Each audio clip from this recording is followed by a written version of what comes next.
That's right, ladies and gentlemen. It's little Anthony Arnista action.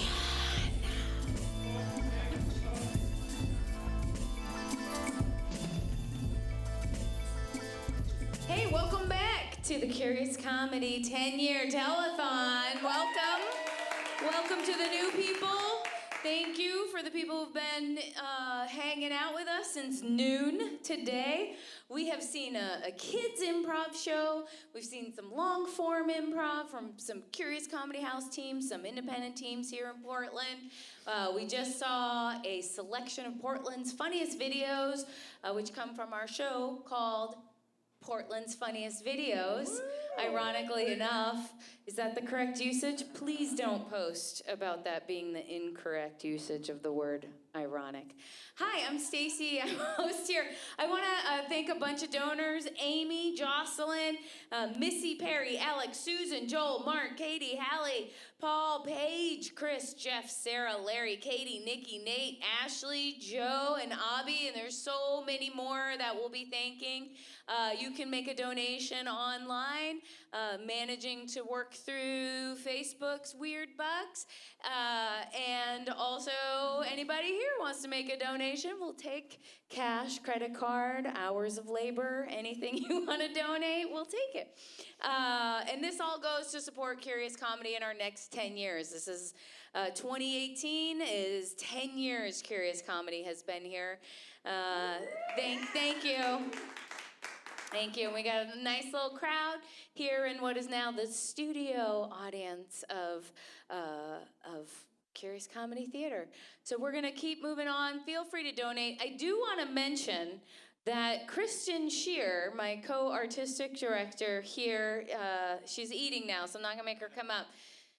She's offered her body for Curious Comedy Theater. And what I mean by that is, I'm not going to make her. She's only about this tall, though.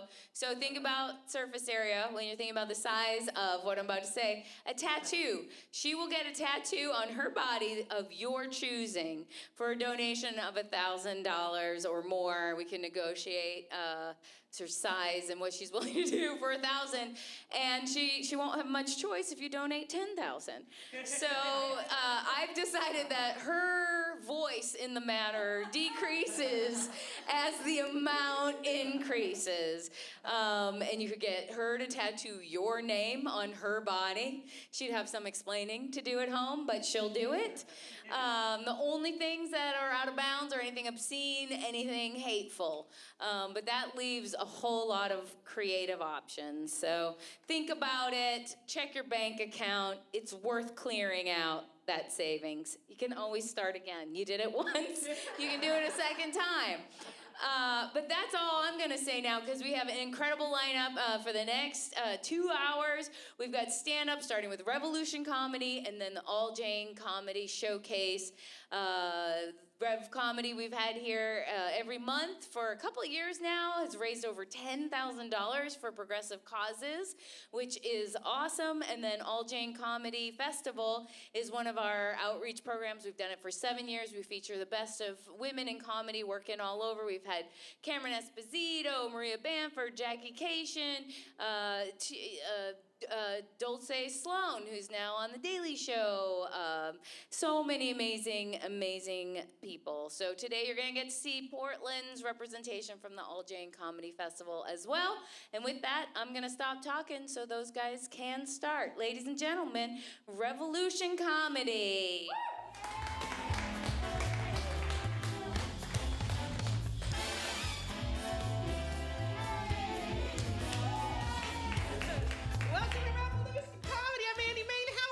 Everybody. Yeah.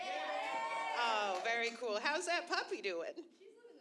She's living the dream. What, I'm just going to do crowd work with the dog for the next 10 hours. Are you a good girl? Okay. Well, that is my dog crowd work. I nailed it. I'm Annie Main. I'm going to do stand-up for you. We have a killer lineup, by the way. They're all in the green room. They can hear you. Give it up for them. We got Mohanad Elshieky, we got Nariko Ott, we got Pasi, we got some drop-ins. It'll be great. Let's see. I will start off being emotionally vulnerable with you guys. I just got a divorce. Thank you so much. It was my choice, so you could be happy for me, but that's fine. I broke up with a British dude. We did 15 years together. I broke up with him, so that means I won the Revolutionary War, okay? Hell yeah. I celebrated 4th of July like an American, okay? I did it the most visceral way possible. And like, when you Brexit a red coat, like, you start hating every single thing that's British. Like, don't even get me started on crumpets, guys. Like, everything that's British just annoys the shit out of me right now, which is how I found myself driving up Powell Boulevard, seeing a billboard for a popular, heartwarming Disney Christmas classic, and yelling out the window, "Fuck you, Mary Poppins! You think you're so great!" So I'm doing well. Let's see, I'll be more emotionally vulnerable to everybody. I am a disabled American. Thank you so much. I'm so brave. Let's see. I have a disability, and it's in my spine. It's a disease in my spine. It's called ankylosing spondylitis. And when people hear that out loud, they're like, "Oh, you have a fucking cool dinosaur in your back."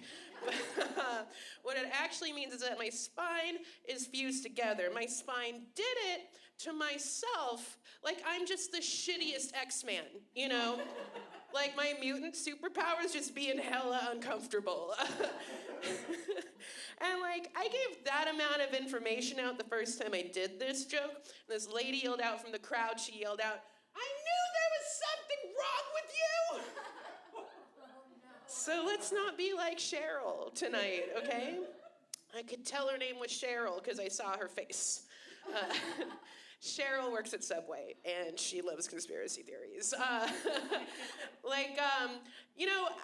hang out with comedians all the time. Like, I hang out with fucking scumbags. And one of my friends asked me this question as a friend, just platonically. He was like, "Well, Andie, with this disease of yours, I'm just curious. Can you suck dick?" Yeah, that's what my friend wanted to know, just out of curiosity. And I am so pleased to announce to all of you right now that, like, I'm totally great at sucking dick. Like, don't worry. I'll never be able to suck my own dick, but that's okay. The secret to sucking a good dick isn't in your spine. It's in your heart.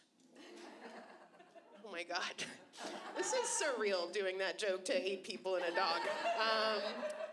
I sure hope someone is watching it and really enjoying it at home. Okay, so when people talk about disabilities, there's always like a story arc that has to do with like the triumph of the human spirit, and like overcoming adversity. And when you think about blind people, you're like, oh, well, if you're blind, you can hear really well. Or like, oh, well, if you're deaf, then you've never heard Trump say China, So I do have a special ability in spite of my disability, and I'm so pleased to share it all with you right now. Like, I can't move my spine, but dudes, check it out. I can totally do this with my boobs. Check it out. I can Schwarzenegger, you guys. Yeah, take it in. It's fine. I can do it while telling jokes. Hell yeah, I'd rather be able to parallel park, but I'll take what I can get. I'm fighting my disease with nutrition. That's going really well. I'm taking nutrition really seriously. I'm doing like a probiotic diet. Like I cut out sugar. Like I'm shoving kale in my face. I'm drinking kombucha every day. And it's going great, guys. It feels amazing. Because like nothing tastes as good as being a smug cunt feels. Hell yeah. I am just so nourished up here. Going to the gym a lot, and it's awkward. It's awkward being the fat girl of the gym. I don't like it. Like, I don't make it any easier on myself. There's a certain sense of pressure when you walk into the gym, and I don't make it any easier on myself, because, like, part of my routine is getting as stoned as possible before I go inside. Hell yeah. I want to take Fear and Loathing in Las Vegas to LA Fitness. Nailed it. And I was at the gym a couple weeks ago. I have to emphasize this happened in the year of our Lord 2018, okay? Like, I was at the gym, this dude in front, I was so stoned, by the way. I was digesting like 20 milligrams of weed. I was not messing around. And like, this dude in front of me on the elliptical is wearing a shirt, like most of them do. And like the shirt said on it, there were 2 arrows, one pointing at each shoulder. And the back of the shirt said, 2018. The back of the shirt said, Obama can't steal these guns? Right? Like, that's what he's worried about in 2018?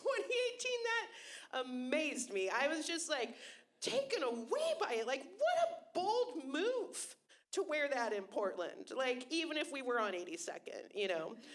And like, I was so blown away by it, and like I was so stoned, and I just started like imagining him like out in the woods hunting, you know, just with a rifle, just out there, just murdering nature, you know. And like I imagined him like pointing out a bear in the distance, and he cocks his rifle, and he's about to shoot that bear, but then another bear charges him from the side, and he's all like, "Oh, clever girl!"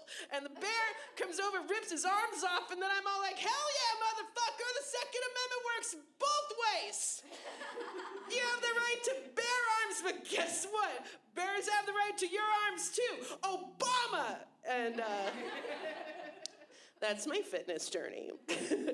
Let's see, I'm gonna end on this. You guys are a great crowd, by the way. Give it up for yourselves. This is a lot of fun. You're all troopers, and I admire you for coming out. Thank you so much. Let's see, I don't understand why catcalling happens anymore. I thought we took care of that digitally. You know, that's a Tinder joke about dick pics. Okay, so, like, I don't understand why it even got as far as it did. You know, because, like, think about all of the double dates you've been on. Think about, like, all of the weddings you've been to, all of the how did you meet conversations you've had. You've never heard anyone say, "Well, I was just walking home from the grocery store, minding my own business, and he comes up at me and yells, 'How about them titties?' And I was like, 'I gotta have them babies.'" Excuse me. So yeah, that joke worked really well. Dog loved it. What's your dog's name? Basil. Basil. Oh, you love me, Basil. Okay, so, like, as a comedian, I end up drunk a lot, waiting for the bus at 1 in the morning. That's how you know you're really crushing it. You know, like, 1 in the morning, drunk off drink tickets, you tipped $3, you did great. Conan's gonna call you any second. So, like, you know, that's prime hours of catcalling. And when dudes come up to me and yell at me about my body parts, I just wish they were a lot more like specific and uplifting and sincere about it. You know, I wish they practiced like small batch artisanal catcalling. I wish they yelled something at me from the heart. You know, just something like, "Hey, lady, you know, I can see that as a short woman with wide hips and a long torso, you have a hard time finding jeans that fit you correctly, but you're doing the best look comfortable in your own skin, so I salute you. You do you, girl." Yeah, that'd be amazing. Like, you could just like, I don't know, it'd just be so cool. Like, I was recently waiting for the bus 1 in the morning, just crushing it, and this dude came up to me, he yelled at me from the corner of my eye. I turned my head and I go, "Oh, hey!" And he, you know, it could have been a fan, you guys. Could have been a fan. Could have been a fan, right? I know, Basil. So, Basil's just coming closer to the stage. That's so cute. Oh, you gotta settle down, Basil. You're gonna get kicked out. You're gonna get ushered. So anyway, this dude, he came up to me and he was like, ma'am, I just wanna let you know that your shoes, your hat, your jacket, your whole ensemble is very sexy. Yeah, he said ensemble, you guys. That is a pervert with a rich vocabulary. Cannot fault him for that. But like, the weirdest part about our encounter is that I was basically wearing this. Like, sexy's not the look I'm going for, okay? Going for punk rock badass, fucking nailed it, you're welcome. But like that's not sexy, right? Like I was wearing a denim jacket, I was wearing fingerless gloves, and I was wearing a beanie. So this dude thinks that Joe Pesci from Home Alone is sexy. But I mean, that's cool. Joe Pesci's cool, right? Like, right after he catches Kevin McAllister, he could totally bone. All right, everybody. That got weird. That's the only way I know how to end a set, if I'm gonna be honest with you guys. Are you ready for more comedy, everybody? Oh, very cool.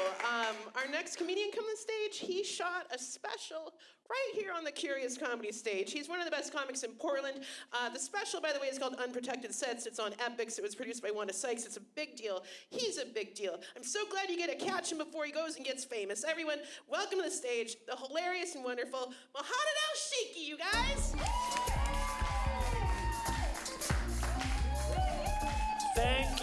Thank you, everyone. Thank you. Sit down. Just sit. Sit, everyone. There's no, oh my God. Thank you. Thank you. Thank you. Thank you. Are you guys together? Okay. So happy. Yesterday was my last day at my day job. I quit. Yeah, I'm not doing any day jobs anymore. And I decided to do stand-up comedy full time. So just looking around, like, this was a great decision. I'm glad I did that. Like, living the dream. No, I've been living here in the U.S. for 5 years now, and I think I need to speak to a manager. Yeah. Yeah. What's your return policy? Like, can I get store credit? Apply that towards Canada? I'm not sure. Like, I even read the reviews before moving here, and I was like, wow, 50 stars sounds amazing. Absolutely. Would love to do that.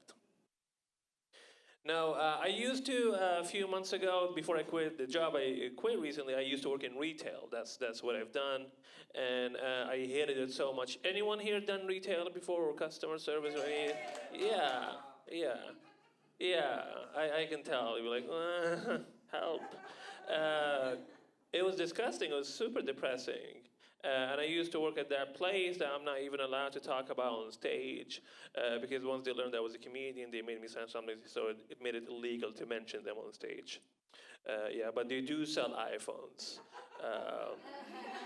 Yeah, from a glass box in downtown Portland. So it can be anything. If you're watching, please donate Apple Store. No, and I used to work there, and I remember when that phrase or hashtag or whatever, all lives matter, was trending for a while, and I remember looking at that and being like, oh, those people have never worked retail before. Yeah, because once you do retail, it changes your perspective from all lives matter to something more like, oh, some people deserve to die. Yeah, absolutely. Everyone sucks. People are disgusting. Yeah, especially people who used to come to the store just to be like, I can't wait. I drove all the way from Washington. I'm like, Vancouver, stop. Like, that's right there. Shut up. Also, you don't need a phone there. But you don't need it. Like, no one cares about Vancouver. I'm just gonna say it right here in front of everyone. Everyone watching at home, if you're watching from Vancouver, just stop. Don't do it. Give up. Like, you gave up by moving there. It doesn't even have a real name. Like, oh, just what's the city in Canada? Like, Vancouver. Like, yes, that. Yeah, just name it that.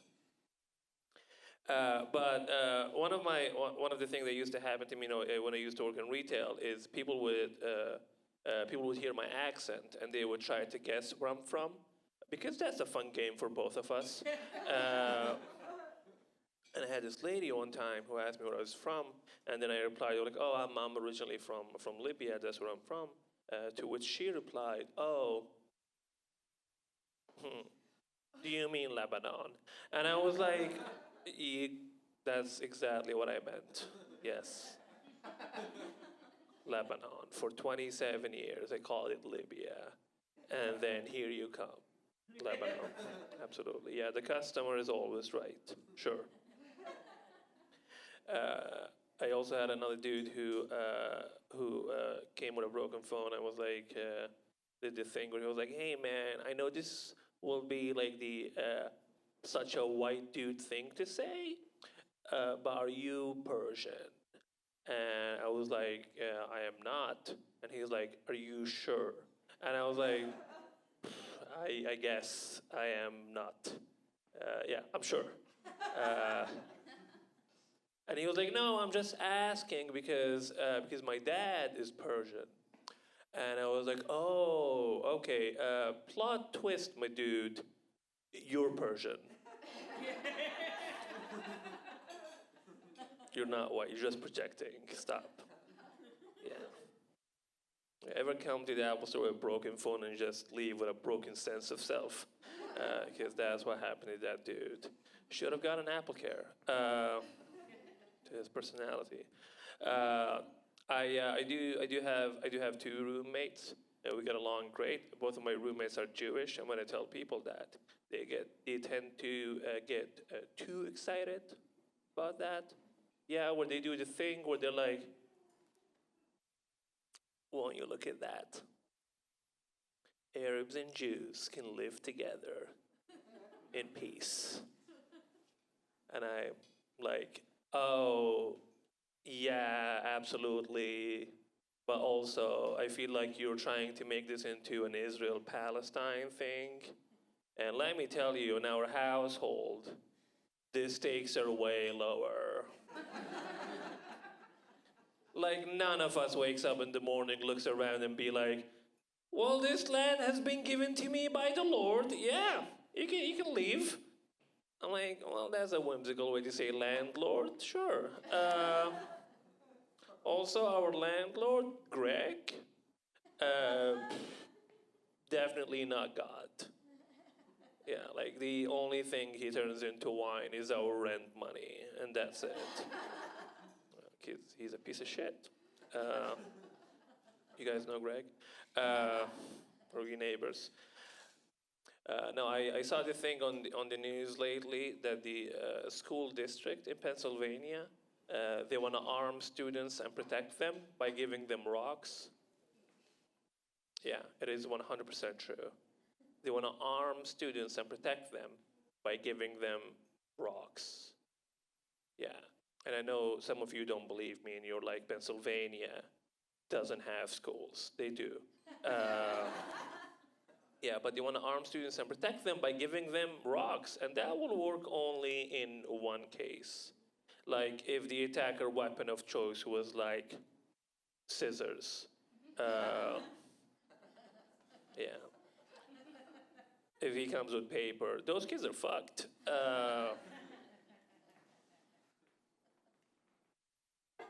I'm 27 years old now, and I feel like a grown up now, and I feel like you know how far you grow up based on how you react when you listen to any Eminem song. Do you guys know what I'm talking about? Yeah, because when you're like a teenager or something, like, yeah, fuck everything. Fuck my mom. Get it together, mom. Yeah, everything sucks. Just burn it down. Also, fuck Bush. And now you listen to it and you're like, man, she tried. Do you know how hard it is to raise 3 kids by yourself? Fuck you. Also, have you tried therapy? Meditation, I don't know, get a dog, get it together, stupid fuck. Your name is Marshall. Like, that's not a name, is it? Is it a name? Yeah. Sorry, I'm just... Yeah? Do you have proof? So stupid, I know it's a name. I just don't like it. That thing is dumb. It's not dumb. If anyone here named Marshall out of the people here, apologize. You're not dumb. Your name is. Let me see what I want to end with. One of my roommates recently, she got a rescue dog. Yeah. And the reason we know it's a rescue dog is because she told us that every day since the day she's got it. Super nice to hear about it. Yeah, and she got it for emotional support. Yeah, so technically she's the rescue. Some of you laughed, some of you are definitely rescues. And that's fine. Her dog keeps barking at me all the time. And I was like, hey, Annie, what's up with your dog? And she's like, oh, my dog doesn't like people like you. And I jokingly replied with, oh shit, a racist dog? And she's like, no, it's not that. It's just this dog has been abused in the past exclusively by Mexican men. Uh, and I was like, oh, I'm so glad you explained it. Yeah, because at the beginning I thought it had to do with race, but I guess it's just Mexicans. Okay, thank you, Annie. I'm gonna end with this. I feel like I've been crushing it for 40 minutes now, and if you want me to stay, please comment stay. I'll see it on my phone right now. If you're watching the live stream, thank you. Please subscribe to my channel and donate money. This is the whole point. Please donate money. It will go to, this is a great theater. I really mean it, this is not a joke. I don't want to think anyone to think this is a joke. Yeah, I genuinely like this place. It is a great place. The sincere parts ends here. No, I travel sometimes. I travel sometimes to do comedy, and recently I went to the state of Indiana to do comedy. Anyone here been to Indiana before? Yep. Yeah. And here's the thing, every time I tell people that I went to Indiana, they start shitting all over Indiana. I have no idea why. Because I think if you go there, you'd love it so much. You'd like it. I mean, like if you've never traveled before, you'd love it. There's nothing there. But one of the things is, and I've been living in Portland for 5 years now, and I feel like I'm really good at like dealing out with racism and stuff. Like if someone something racist, I can call them out almost immediately. But the only place that really confuses me though is still the airport, because the reason why last time I was traveling to go to Indiana, I got stopped at the TSA, and the TSA agent looked at me and said while I was passing, "Hola amigo, no agua," and I was like, okay, who are you? My roommate's dog? And he was. Wow, did you know rescue dogs can be TSA now? It's super amazing. Anyway, that's been my time, everyone. Thank you very much. Have a good evening. Bye. Mohanad Elshieky, everybody, give it up for him. He did amazing. Yeah, you know what? I forgot to mention that we should totally donate to Curious Comedy Theater. Give them money. This is the first stage I ever did stand-up on, so take that into consideration with how much money you want to give them. Yeah, that was right. Okay, everybody. Our next comedian come on stage. One of the first dudes I ever met doing comedy in Portland. He's so funny. He's amazing. He's hilarious. He's won tons of contests. He's the best. Everyone put your hands together for the amazing Nariko Ott, everybody. Yeah! Hey gang, how we doing? Is that puppy still here? Oh my goodness, yeah. So I am officially the least important fun thing to look at in this whole room. That's great. We're all like, just being upstaged by a four-legged little pup. Don't look at him. You can't stream that. You gotta look up here. By the way, there's 6 people watching. Hi, internet world. I think 4 of you are also in this room, which is interesting. Get off your phones. Fuck. It's fun. There's somebody here's gonna get like a tattoo if you donate $1,000, right? That's awesome. That's great. I will get a tattoo for antibiotics. If you give me antibiotics, I will get a tattoo of your choice right now. Don't mean to undercut you, but I'm not doing well. This isn't paying as much as you. No, I got like a little bit of a Christmas bonus from work, which was really nice, and I went and bought glasses with them because I lost my glasses. So I bought glasses, and then I was immediately broke. That was it. I was like, cool, now I can see. That's a little gift for myself. And then I woke up the next morning, swollen lymph node, and I'm like, cool, antibiotics, you know. So maybe next Christmas, you know what I mean? Like next Christmas, medical care for myself, mild. Anybody want to get married immediately? Does anybody that works at a bank or something want to get married? Not Andie, Maine? Okay. Calling people out. It took me a little bit to get here because it's I drove and it's Portland and people in this town, I hate the way you drive so much. It's just like you drive like you're just in your truck because you needed a place to smoke. You know what I mean? Like that's it. You're like, I might as well take it around the block. I mean, if I'm gonna be sitting in here smoking anyway. People in this town drive like their mushrooms just kicked in, and it fucking drives me fucking crazy. People in this town, they drive like they just took Molly and they've got that furry steering wheel cover, and they are lost in that shit. Just this is amazing. Are all my fingers dicks? How does this feel this good? This is a perfect circle of puppy snuggles. This feels so right. Hey, the light's red again. I'm back. It's the best. The green light's there. Better smash on your brakes. It's Portland. I fucking hate it, man. You know it takes too long to get anywhere in this town when you get beat to work by a guy on a recumbent bicycle? That's the thing. Fuck those things. Fuck, like, you're like, I want to get some exercise, but I also want to lay down supine like a Renaissance madam in a chaise lounge. Just, keep painting me, Fragonard. I'm on my fainting bike. This will look amazing. That wonderful Rococo style you do. It's so good. Just keep painting me. It's going to be so awesome.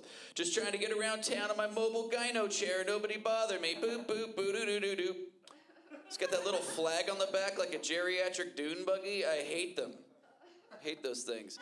It was dressed like they just got done speed skating or something. Like they're in like speed suit and then it's to sit. That's what they're doing. It drives it crazy. Like, why do they have that helmet, too? They got that reverse teardrop helmet for just because the G-forces might rip their head clean off their shoulders if the catch a breeze. How come a fighter pilot has a normal round helmet, but you need the fucking Tron cycle helmet to sit and bother me in your little fucking steampunk smart car? I hate these things. You ever see when they have those like shooter's glasses, but then there's the tiny side mirror? My head's the whole car. I don't know. You know? Oh my goodness. Yeah, this is great. Did we give up just when I got up here, or was it before that? Did we all give up together? Was it just me? It's the worst heckles when it's just really true, you know? It's just like, you're like, no, it's mostly you. We were all fine, and then it got... right around the time that you took the microphone, we were all like, this sucks again. You know what I mean? I don't know.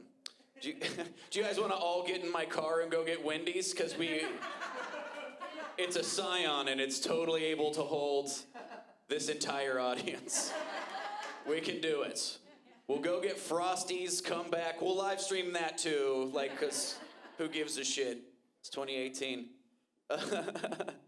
2018. I feel like the lymph node thing is, I think that's also just 2018 trying to get in some classic 2018 shit under the wire. You know what I mean? I was engaged and now I'm not this year, so like a lot of good stuff going on for me. A lot of good stuff. Hey, you're blind, you're single, and what's this lump? Anyway, 2018, feeling real good. It's fine. It's a lymph node. It's fine. It's just, probably just an infection in my jaw growing septic right now. It's fine. That's fine. What am I going to do about it? If you answered rub some whiskey on it, you're probably right. That's probably Dr. Jack going to be treating me later. Okay. Did you bring in Chinese food from outside? Yeah. That's awesome. That's fucking, that rules. That's fucking great. I will also get a tattoo for Chinese food. I don't know if anybody get the tattoo of your choice for fried rice a little bit in my mouth. That's what I will do, those two things. I've been trying to cut back on drinking, actually. I'm just gonna sit. This feels like a sitting kind of situation, you know what I mean? Why do I gotta do all the work against gravity, you know what I mean? I'm gonna try to cut back on drinking. I got a couple of friends that are in AA now, and I think that's pretty awesome. You know, they're sober and shit. And I was talking to them, and I'm like, I've never hit like a rock bottom or anything that I couldn't power through, but I fucking Not like these pussies, but I fucking definitely been trying to cut down. I've been trying to cut down. I was trying to cut back on drinking, but I was telling them, I'm like, I haven't hit like a rock bottom or anything crazy, but I've been having 2 or 3 beers a night. I could probably calm down, right? You know? And I said 2 or 3 beers to my friends with real problems, that might as well have been like, oh man, my grandma died. I'm like, oh yeah, I had a hamster that didn't make it, so I totally feel you. You know what I mean? Like that's the level of 2 or 3 beers I said to these guys. And I knew I fucked up because they started laughing at me immediately. Started laughing at my face. They're like, 3 beers? What was your nickname at the bar? Designated driver? Are you kidding me? 3, are you an alcoholic or Mormon? 3 beers. Why are you even bothering me with this story? You know what I mean? You had a $9 a day habit, Scarface? Are you gonna be all right? You guys need to party like this lady over here. I don't know, then they went up there, hey guys, look at me, 3 beers a night. I only pee in toilets, ooh. I only make out with people I like, guys. 3 beers. When I throw up, it's weird. 3 beers a night. I only wake up covered in my own blood. 3 beers. I'm saying you can try to better yourself, or you can just make shittier friends. You know what I mean? It evens out. You know what I mean? I lost you somewhere around talking about the dog. I feel like that was my big mistake, was acknowledging the better thing in the room to look at. Thank you, the booth.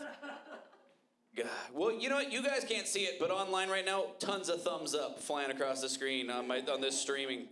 I'm being streamed right now. The internet, that's where it's at. It's fucking happening. You don't know this also. This is the best set I've ever had. Right here. Thank you. Thank you. Thank you. An applause break. See, that's how easy it is. I make it look hard, but it's really easy to just.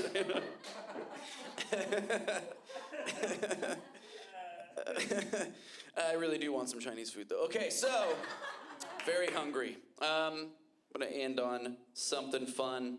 I found out recently that the average age of a Fox News viewer is 70 years old. Did you guys know that? Do you realize that means the only thing standing between America having universal health care is one good flu? That's the only thing going on. I mean, that's it, you know? Just one guy makes out with a street pigeon or finger bangs a landfill seagull, and then college is free for everybody. That's all I would. Birds are filthy. That's what I wanted. That's the real point I want to make. Birds are gross. Just one guy gets down with a park duck, and then gets on a Southwest flight, and then you just watch that red dot expand across the map. Freedom's on the march, you know what I mean? All right, guys, I'll see you later, and thank you. Thank you so much.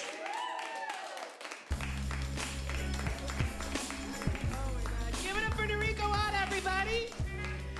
Give it up for universal health care, okay? He needs it. Give it up for the internet. It's a series of tubes. Okay, I don't know why I said that. I feel like everyone that was just watching this stream just did a bunch of thumbs downs, and everyone in the audience did too. Cool, I am crushing it. Give it up for me. I love sarcastic applause breaks. Those are my favorite. I want to just kind of see how much more I could dig this hole. What if... Okay, let's not experiment with how bad I am. All right, our next comedian. Come to the stage. Are you excited for some stand-up comedy, everybody? Hell yeah. He's so much fun. He's so funny. I love him so much. Put your hands together for the hilarious Dylan Jenkins, you guys.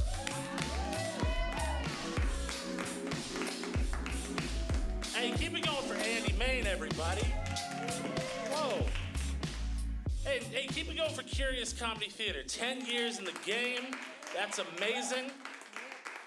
For a comedy venue, comedy venues age in dog years. So this is like a 70-year reunion. This is fantastic. Thank you all so much for being here. I'm going through some personal changes in my life. Namely, that I'm a big fan of seltzer now. Seltzer is my shit. I'm all about it. Didn't see it on any vision board or anything, but I'm down with it. My favorite thing about seltzer is if you spill that shit, you're just accidentally cleaning up. And that is incredible, right? Just some good, clean humor for you right there. It's my grandma's favorite joke. She loves it. Because normally when you spill something, you gotta act fast. Not with seltzer. I knocked a can of LaCroix over the other day. I just saw it and just thought to myself, I've been meaning to clean up for a while now.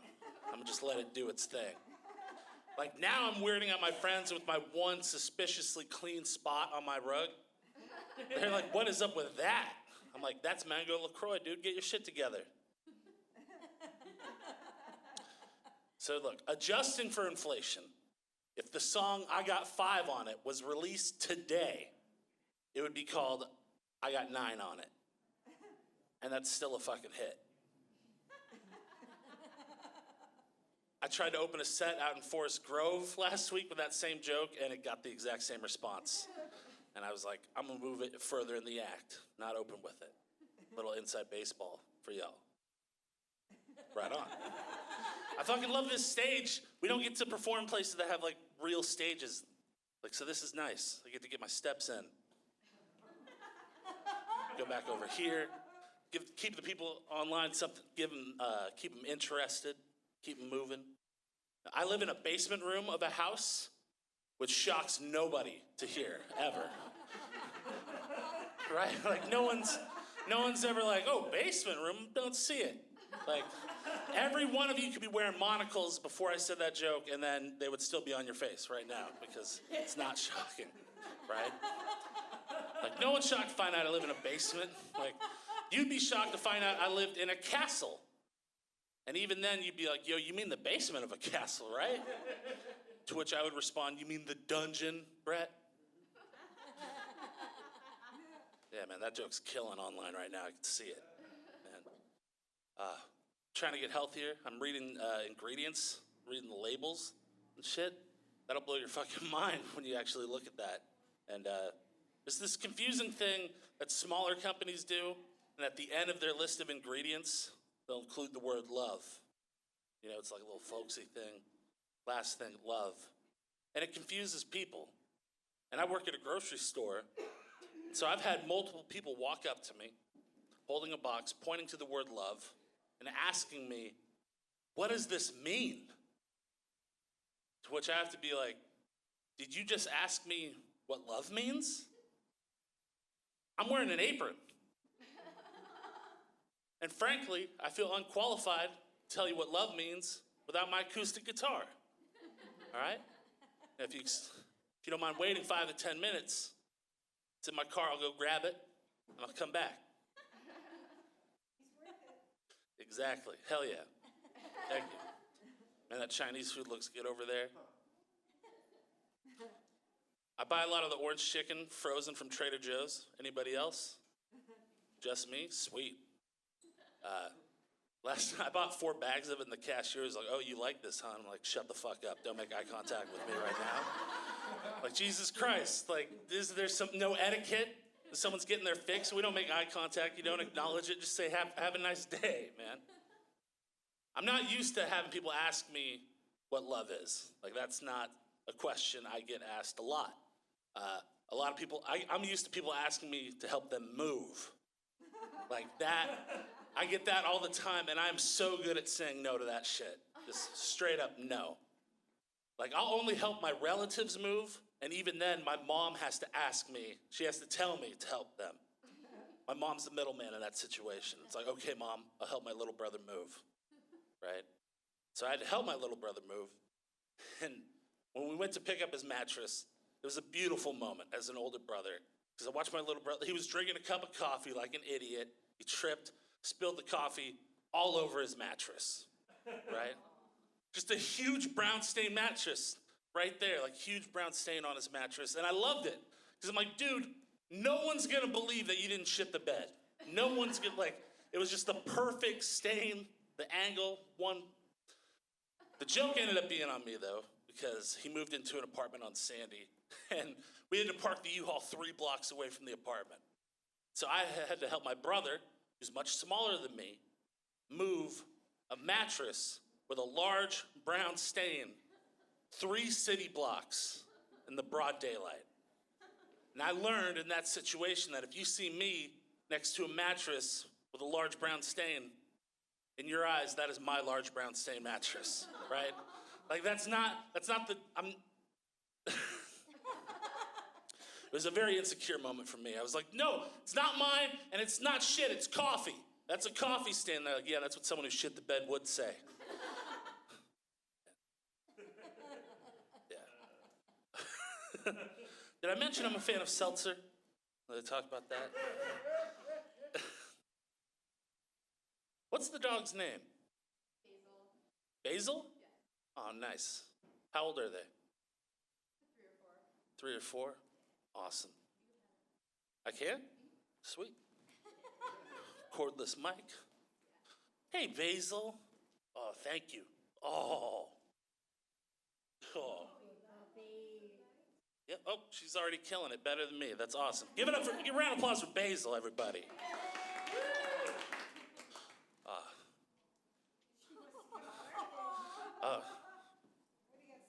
Yeah. No, Susan, I don't have sausage in my pocket. I had sausage in my pocket, okay? Sausage doesn't last long in my pocket, right? I'm dressed like I'm about to rob a Cold Stone Creamery right now. Like, yo, put the crumbled cookies in a bag, all right? I know you got reserves over there, man. Give them all the cookies, man. I gotta say this. Despite my appearance, video games are not that big of a part of my life, which is nice. Yeah, man. Shock people with that shit every day. I own a PlayStation, but I just use it to watch Netflix and YouTube. Like, that's all it's there for me for. And I had to come up with a gamer tag to be able to do that. And I didn't know it was going to be anything else anyone was going to see. So look. So for my gamer tag, I literally just put my name, Dylan Jenkins. But this was a huge mistake. And it was one that I didn't realize I'd made till it was too late. Like one day I was in the kitchen, I was minding my business, I was making spaghetti. Had that pre-spaghettiness happiness going on, we've all been there. You're like, I'd spend $1.85 and I'm gonna eat like a king, this is the shit. Basil knows what's up. And out of nowhere, I'm hearing 12-year-olds yell out crazy shit like, yo, fuck you, Dylan Jenkins. Like I heard that and I was triggered. Like I heard that, I was just like, Dad, you in there? What's up, man? The spaghetti's almost done. Look. All right, I had to change it because it was far too vulnerable having my name out in those streets like that. So I had to change it. So now my gamer tag's simply Matthew from work. Yeah, because fuck that guy. It's my least favorite coworker. Does anyone have a least favorite coworker and they're willing to name names right now? Anybody? Oh, come on. Someone's got to have a shitty coworker. Jill? What does Jill do that you don't like? She'll ask you a question and then not listen to the answer. Just ask another question or give you what she thinks the answer is. What's your favorite basketball team? Portland Trailblazers. What's your favorite movie?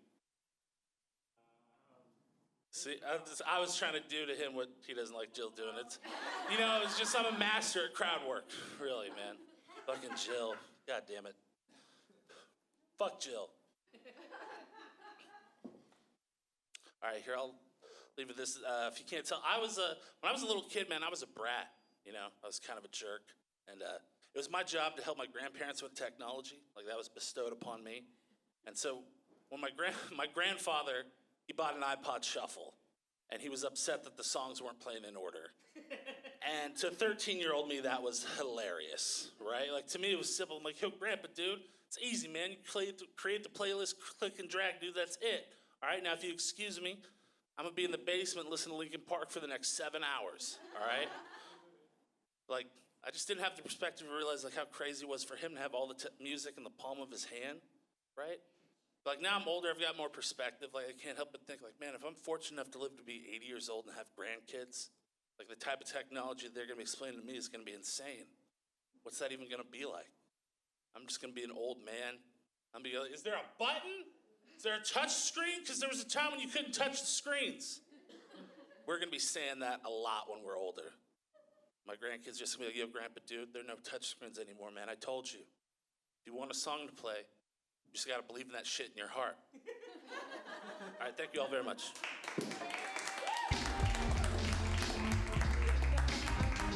Dylan Jenkins, everybody, give it up for Dylan. Hell yeah.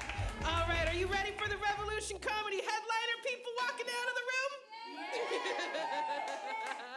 Hell yeah. He's one of my favorites in town. You might know him from such incredible credits as the Bridgetown Comedy Festival. Did that get a boo? Okay, good. He will be featuring for Simon Gibson at Helium Comedy Club this next Wednesday. Also, you might get a little starstruck, but he did a festival called the Wenatchee Comedy Festival, everybody, all the way from Wenatchee, Washington. Give it up for Adam Pasi, everybody!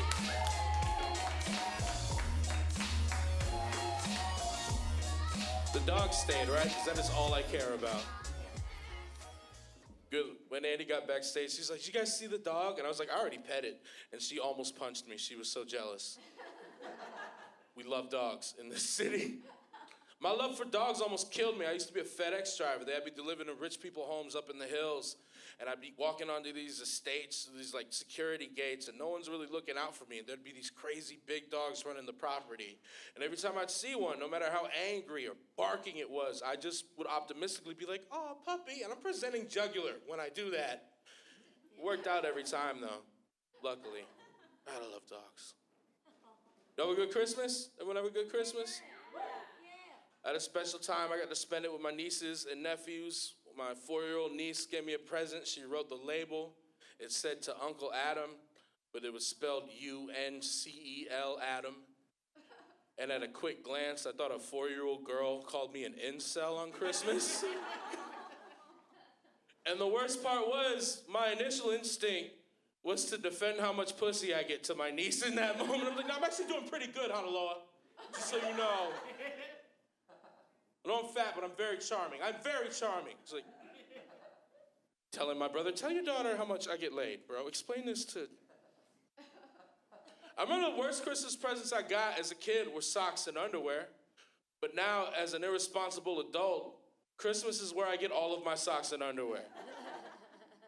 What used to be a list filled with the newest in electronic gear, be it a new phone or a TV or the latest Xbox, now my Christmas list is mostly just light bulbs. Specifically enough so that my roommates and I don't have to move them from the less important rooms to the more important ones when they start going out. And it's not that we're not coming up in the light bulb affording tax bracket, it's that we're bad with our money. For example, we have a television in every room in our house. But there are a couple of rooms that are not lit by light bulbs right now. The living room has an extra unused television just sitting in the corner because we are as organized as we are financially responsible. So if a TV goes out, we can just plug the extra TV in and keep watching or playing whatever video game we were doing at the time. But if we lose one more light bulb, we're gonna have to decide whether or not we wanna cook in the dark or wipe our asses by phone light. We could do better. I took my grandmother to breakfast the other day, platonically, and that's not to say she doesn't still have it. It's just that chemistry's not there. And we tried. She's seeing other grandkids. But the point is, I took my grandmother to breakfast the other day, and when the bill came, I was pleasantly surprised because I didn't factor in her senior discount. $5 to get this sweet old lady a full breakfast. And at that moment, I wish there were more senior citizens in the diner. Because I've never been in a financial position where I could buy out the bar. Like even here at Curious, I couldn't come in here and just start sending drinks to everybody's table. But at $5 a head, I could ball out of control at a Sunday morning Denny's. Just kick that door in, mush the greeter in the face. Side note, why is there a greeter at a Denny's? Why do we have a maitre d' at the restaurant whose biggest selling point is like, "Hey, are you too drunk to make it through the Jack in the Box drive-thru? Take a lift to Denny's, we'll take care of you." Like, you're gonna show me a wine list? I'm wearing one shoe right now. It's neither of the shoes I started drinking in. In order for me to ball out at a Denny's, I just gotta make sure that everyone that I'm sending breakfast to qualifies for that senior discount. And I can do that with a simple across-the-room pop quiz saying stuff like, "You, sir, in the back, you have a story about any war in history? Breakfast for you."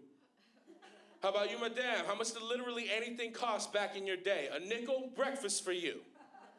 You in the middle, do you take issue with the fact that my parents are two different races? Double breakfast for you then. There's 2 grand slams. I want 8 home runs scored over the course of this racist meal.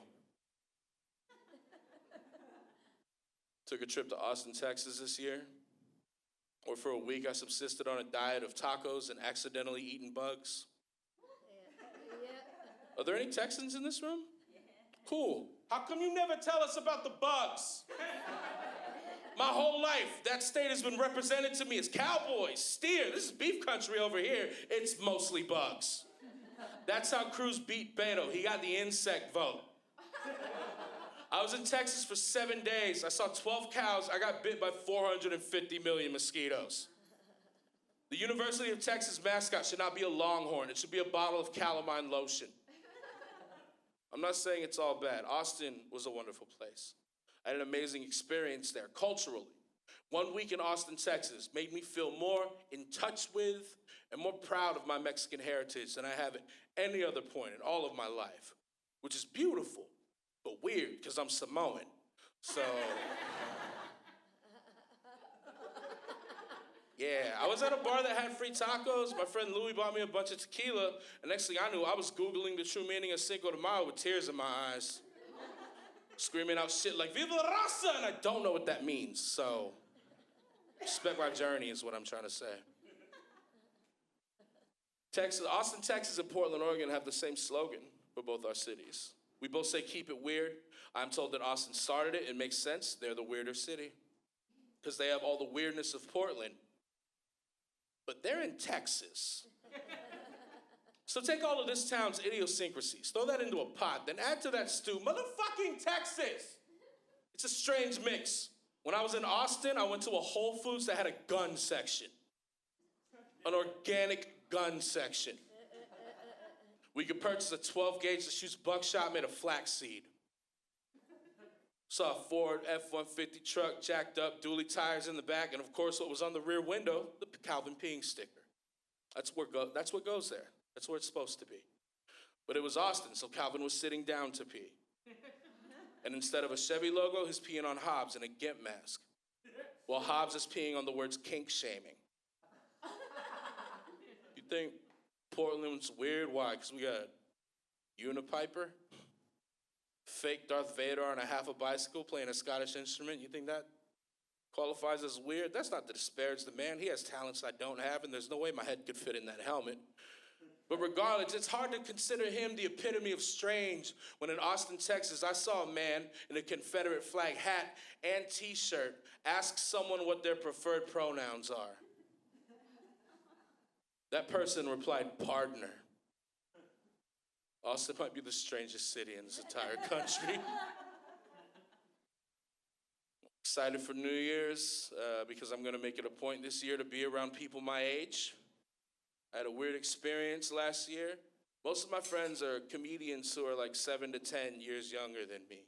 And I was at one of their parties last year, and it came to the countdown. Usually when that hits, I'm looking around the room, trying to make that connection, seeing who wants a New Year's kiss. But that was the first time I'd ever done it in a room full of people who I had a decade of experience in life on. And so instead of feeling adventurous, and let's start the new year off romantically, I felt like I was just looking around going,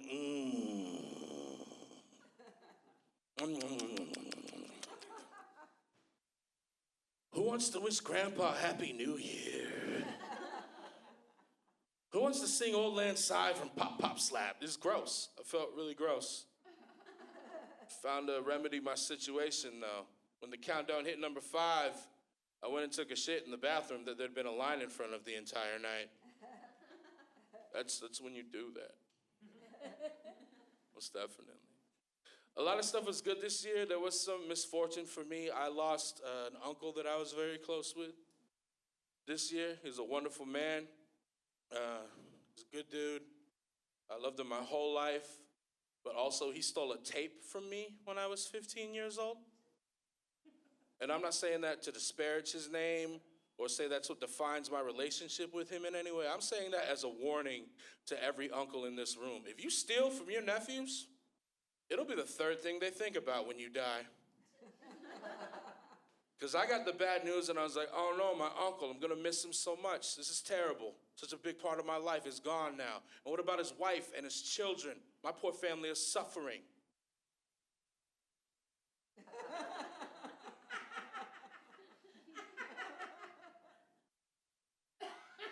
He still owes me a cassette copy of Bone Thugs and Harmony's East 1999 Eternal album.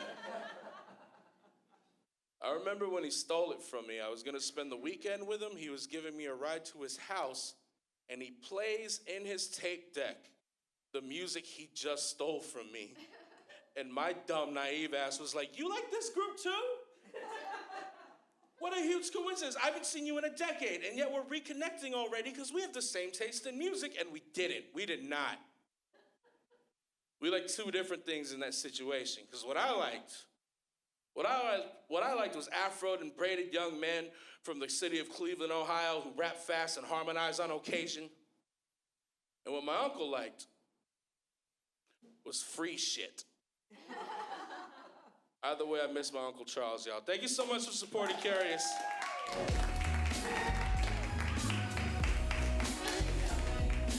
up for Adam Pasi, everybody. Give it up for Revolution Comedy. Give it up for yourselves. I am going to pass the mic over to the lady who made this all possible for another segment of comedy, and she's going to host it. You guys, welcome back to the stage, the hilarious, delightful, and beautiful Stacey. Hello, everybody.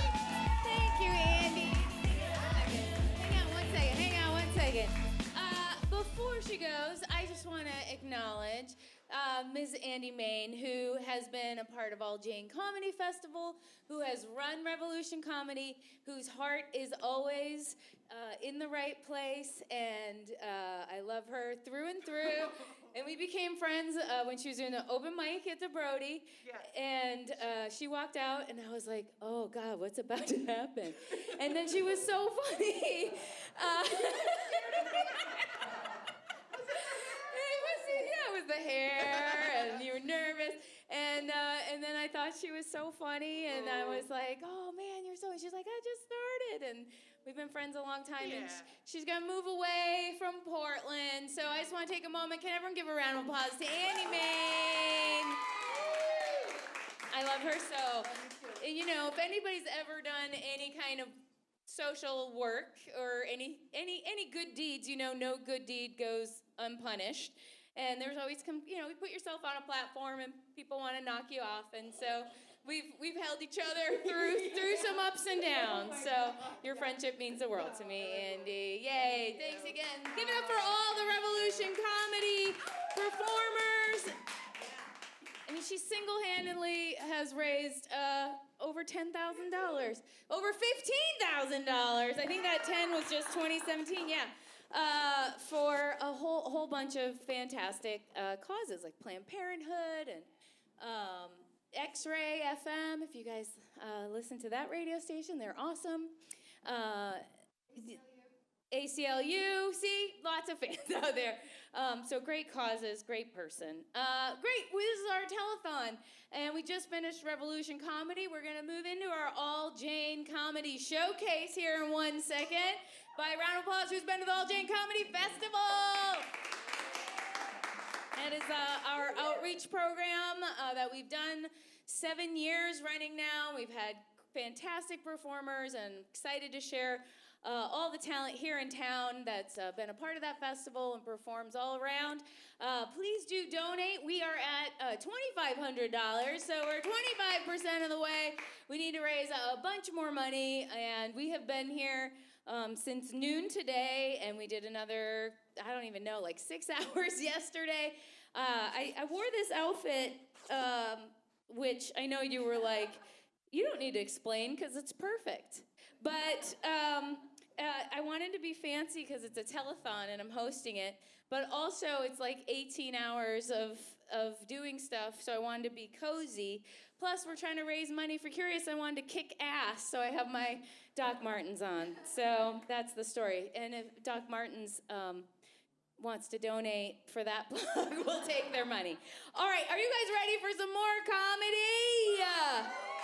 We're gonna start this off with a person who I really enjoy. She's also, everyone's been part of All Jane. She performs around town. Ladies and gentlemen, please welcome to the stage, Kate Aguilar.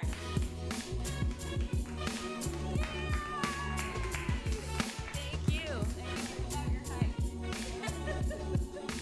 Stacey goes, it's about your height. It's way down here, I got it. Hello, hi, how's everybody doing? Woo? Woo! Oh my gosh, Curious Comedy. This theater is beautiful, as always, right? The crowd, the setting, a little bit intimate. It's like sex, but with more eye contact, right? I'm sorry, it's like sex because I can't see the people in the back? No, it's like sex because there are people watching me on the internet. All right, we're gonna leave that off, all right? I just wanted to say happy holidays to all of you. I hope that you are excited to be with people that you are not related to by blood. A little bit, yeah. My holidays were interesting, they were good.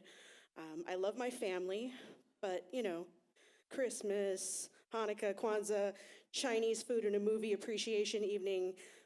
By the end, I was sick of them, and I was ready to get out of there, like a prison break, you know? Just like blood in, blood out. I absolutely murdered a prime rib, and I have a tattoo to prove it. Okay. Yeah, no, it was good. I do love my family. I love my mom and my stepdad, but they've reached that age where they, what's it called? Exclusively say whack shit. Yeah, you know that age, right? They want me to fix every electronic device that they've purchased since 1995. Right, so here's some stuff that they actually said. They said, we think that the cell phones broke the AOL. That was one thing, thank you, one person, you get it. And then they also said, we couldn't restart the modem, so we bought a new iPad. Yeah. And I was like, first of all, you can give me the old iPad, because it's not that old. There's also like a lot of pressure in my family around GIFs, GIFTS. Wouldn't that be weird if it was GIFs and they were like, who has the best reaction video? Anyway, no, there's pressure. And I will say that 2 years ago, my mom asked me to stop giving her any handmade presents. I know. And that was the last year that I gave her any presents. Yeah. So 2 years ago, I gave her the gift of a tree to be planted in Israel. I should say that we're not Jewish. And I am in no way shitting on the Jewish people, but I liked the idea of giving her a gift that she would never see. That was special to me. And then this past year, I gave her the sponsorship of a West African Christmas goat. And you should know that that is just like a regular-ass West African goat, but the spirit of Christmas lives in its heart. Yeah, I'm sorry. That joke is bad, sorry. Thank you for that noise. So, you know, we're coming up on New Year, right? New Year, same me. One of my goals for 2019 is to read all of the self-help books that I purchased in 2018. Thank you. My therapist was like, you should do some work on gratitude. And I was like, oh, no, thank you. I'm all set, yeah. And then I told my shrink that I wanted to read a book about adult children of emotionally immature parents. And he said, I know you are, but what am I? And I was like, oh, that's kind of rude. Anyway, then that joke is for me. So I did say that I read a lot of self-help books, and I will be getting out of here momentarily, but it seems like the right time to tell you that one of my favorite self-help books is a book called Codependent No More. Silence. Make some noise if you've ever heard of the book Codependent No More. Okay, so mostly liars, that's cool.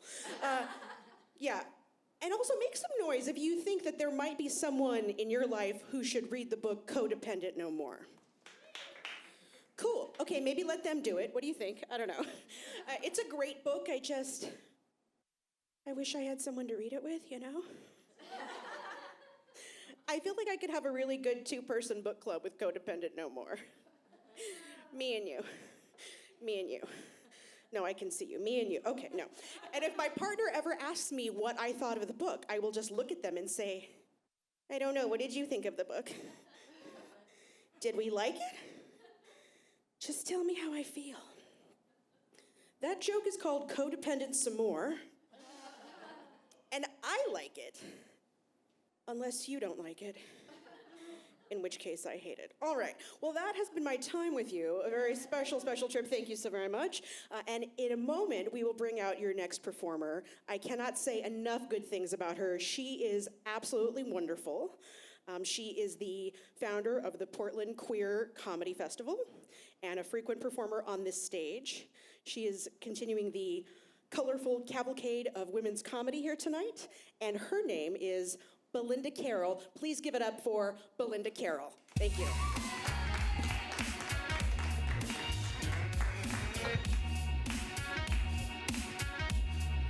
Yeah, spill up my coffee, starting this set off right. How are you guys doing? Thanks all 4 of you for being here. I really appreciate it. We could have just done this at my house. I wouldn't have had to put on clothes. I put on this dress, and then I put on this jacket, and then I was just taking pictures in the back because I'm vain. And I was like, oh, this dress will go good with this jacket. It'll kind of dress down the dress. And then I just realized that I look like Snow White after the divorce.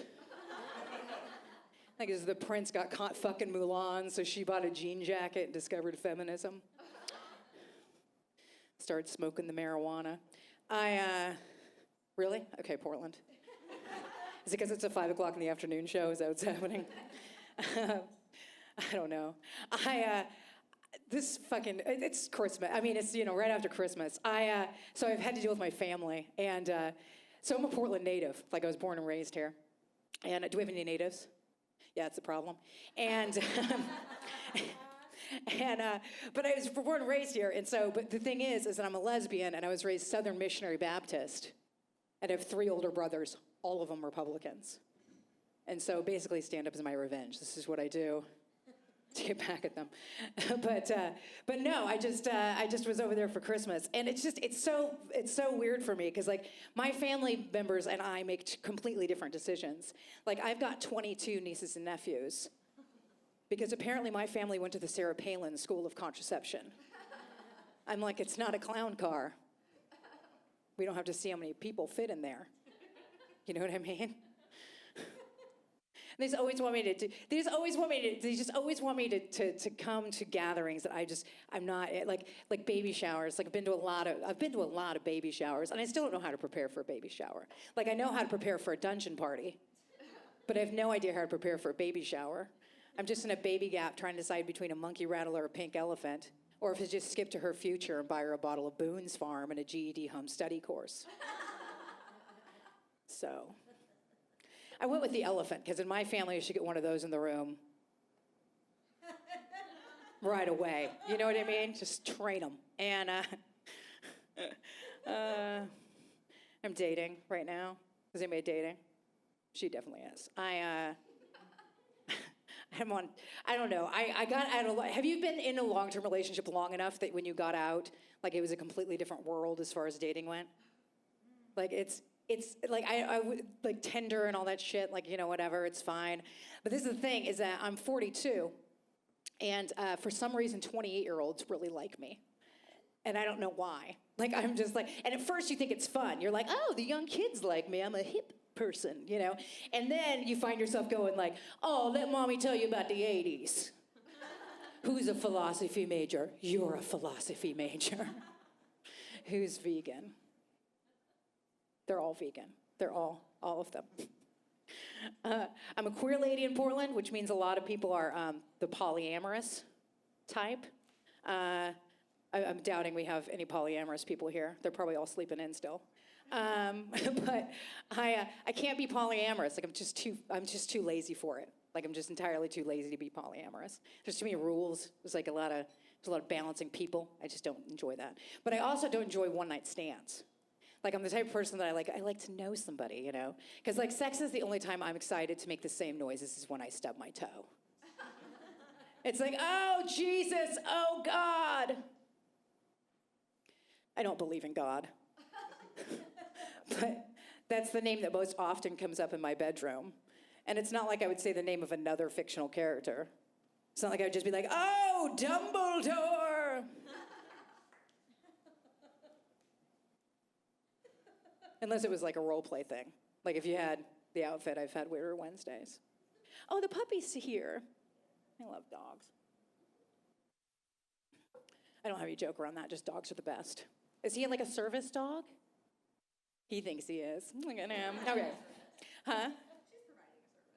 She's providing amusement for me, and that's all that I need. You know this dog. Do I know this dog? Yeah, she's at local all the time. Oh, I do know that dog. Hi. Okay, sorry. So I'm professional. Who cares? There's 4 of you here. What are you gonna do? Tell people? She was really unprofessional during a show where there was like literally 3 people. It was offensive to us. What was I talking about? I was talking about dating. I don't know. I turned 40 2 years ago, and I've been grappling with it ever since. You know what I mean? Like, I don't know what the hell happened. I was just like, I was 20 one day, and then I was 40. I don't know. And I'm just trying to like figure it out, because like as a woman, like you get taught, and I don't know if any of you, because I grew up Southern Missionary Baptist, and by that I mean we went to church and then we came home and watched the 700 Club. Like, oh yeah. And like when I came out, my mom used to, when I first came out, I was in high school. So I came out at 15, which is like very young.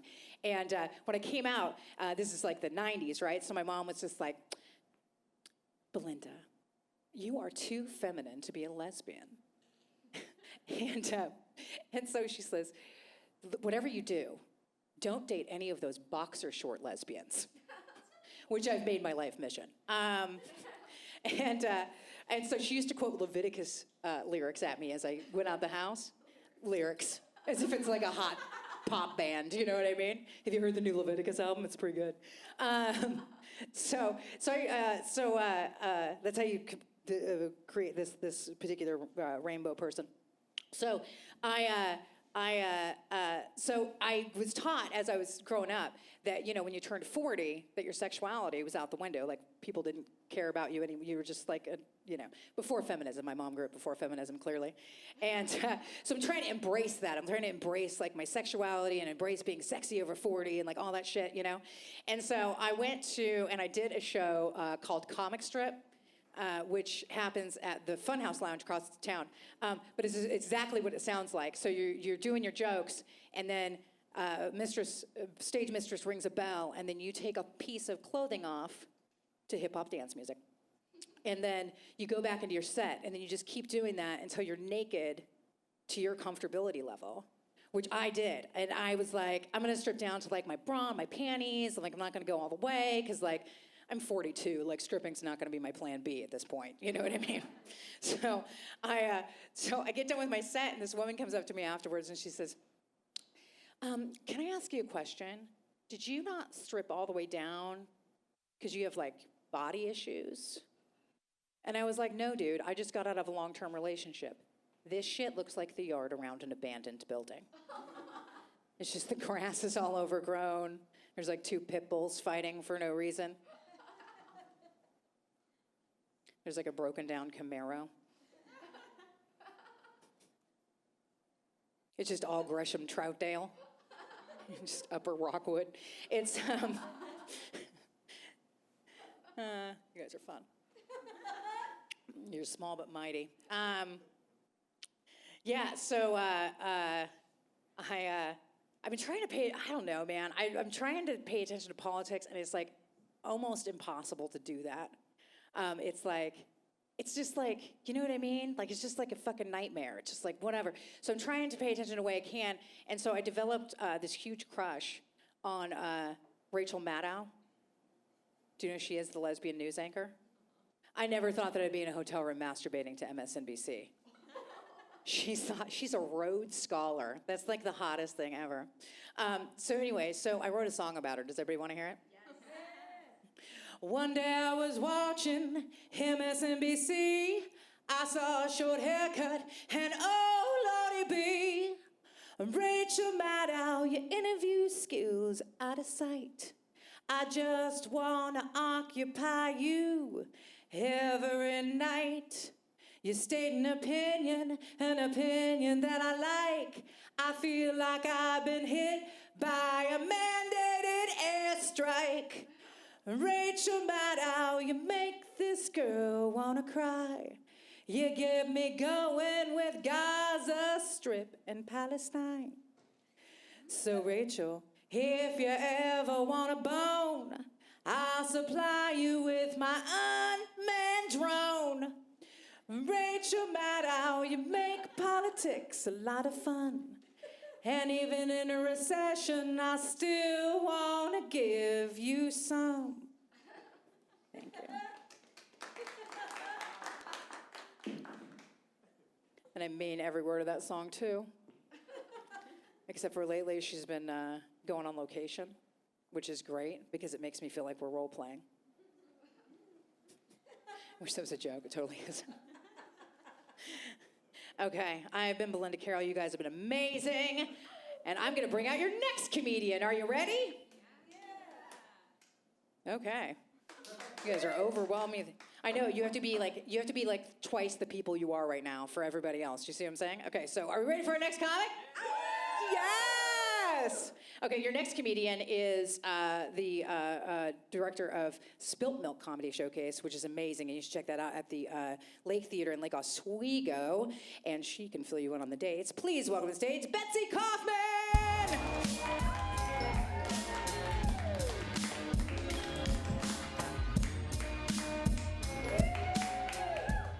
I also watch Rachel Maddow, but not quite the same way. I like to watch Rachel at night before I go to bed so I can go to bed fully outraged. It's like, where's my goddamn toothbrush? That's how I do that. So now that we've had the lesbian portion of the show, it's time for the Jewish mother portion of the show. Hello. All right. I'm here. My mother's here. All the Jewish mothers. So my mom, I have to tell you, my mom and dad have been married for 65 years. 65, that's incredible. 65 years. Does anybody know what the official gift is for a 65th wedding anniversary? Anybody? Power of attorney.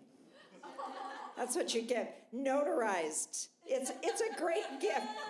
It's a really good stocking stuffer also. You should try that. My mom last summer got a new phone. I went with her to the Verizon store, and they were giving her the whole spiel about, 2 years of payments and everything. And so she stopped Brittany during the sales pitch, and she said, Brittany, if I get through half the payments and then I die, what happens then? I know. I said, oh my God, Mom, you can't just ask that question in the Verizon store. You can't do that. And then I started getting kind of curious about that. And I was thinking, wow, is there something that gets you out of a Verizon contract? Like death? Does death actually do that? And the answer is no, death doesn't do it. So here's what Brittany said. She's been trained. She had an answer. She said, well, if you die before you have finished your payments, then your heirs take over your payments. So your daughter will be making the payments for you. And my mom said, sold, give me the phone. Taking it bungee jumping. I read an article a while ago that said that birds are the only species on the planet besides humans that take turns vocalizing, which was an amazing thing for me to learn because I didn't know that people took turns. Have you met my family? The Jews don't do that. We don't do that. You interrupt. That's how it works. Whoever is quiet loses. If you're talking at the end, you win. That's how that works. My husband gave me the sweetest compliment a while ago. This was so nice. I was flying to New York, and I was worried about getting the suitcase. It was heavy, and getting the suitcase into the overhead bin. And he said, "Well, just bat your eyes, Betsy, and some guy will help you." That is so sweet that he actually thought that would work. Isn't that nice? He thought I could have an impact on a man through eye batting, Honey, that hasn't worked since the Reagan administration, since the 80s. That's just, here's what I do. I get on an airplane and I look around for some nice, strong 17-year-old kid and I say, hey, I have an extra turkey sandwich, suitcase.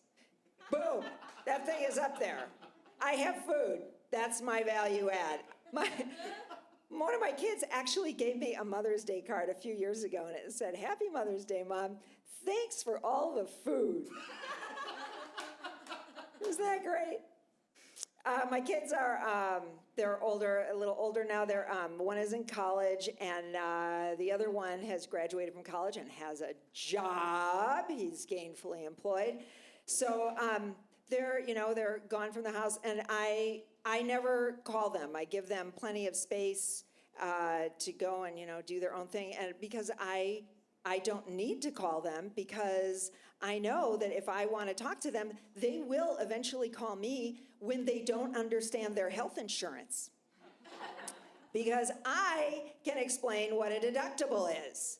I'm a mom. The moms are useful. Any moms? Any moms here? Anybody? Yep. We have skills. We know stuff. I am good at stuff. I can put my hand on your forehead and I can tell you, first, of course, whether you have a fever, but I can also tell you whether you have a broken ankle and whether you should break up with your girlfriend. I got your WebMD right here. I got it. This is it. I can take care of that. So anybody eating? Anyone have any food? No? No, oh God, nobody's eating any gluten here? No, okay. Oh, are you eating gluten? Do you have some gluten here? Pizza, good job. I know that it's frowned upon here on the east side, but I really love gluten. I do. I love my gluten. I like it. I like hot, crispy gluten with dairy spread all over it. I think that's great. I don't go in for the gluten-free, dairy-free, flavor-free diet. That's just not my thing. I don't do the paleo diet. Any paleo people? Anyone on the paleo diet? So if you're not familiar with it, it's archaeological. You eat sediment. That's how that works. And it's a weight loss diet because you are being chased by a woolly mammoth, or in our time, rabbits. Actually, what you're supposed to do is you're supposed to eat as the cavemen ate because it's supposed to be good for you from an evolutionary perspective. Well, it just seems kind of odd to me. I was at a sustainability fair and they were giving out paleo cupcakes. What the hell is a paleo cupcake? I do not ever recall seeing cupcakes painted on cave walls. I mean, what?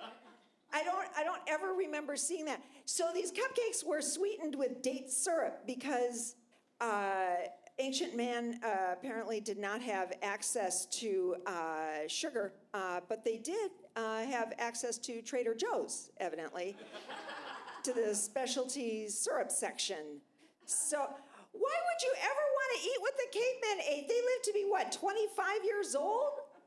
Come on, I mean, 20 that's like a senior citizen. Social Security kicked in for the cavemen at 20. That's just, no, they also call it ancestral eating. That's another word for it.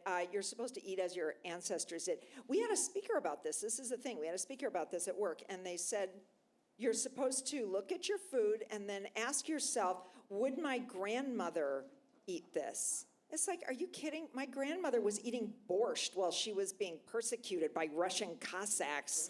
She was not thinking about kale.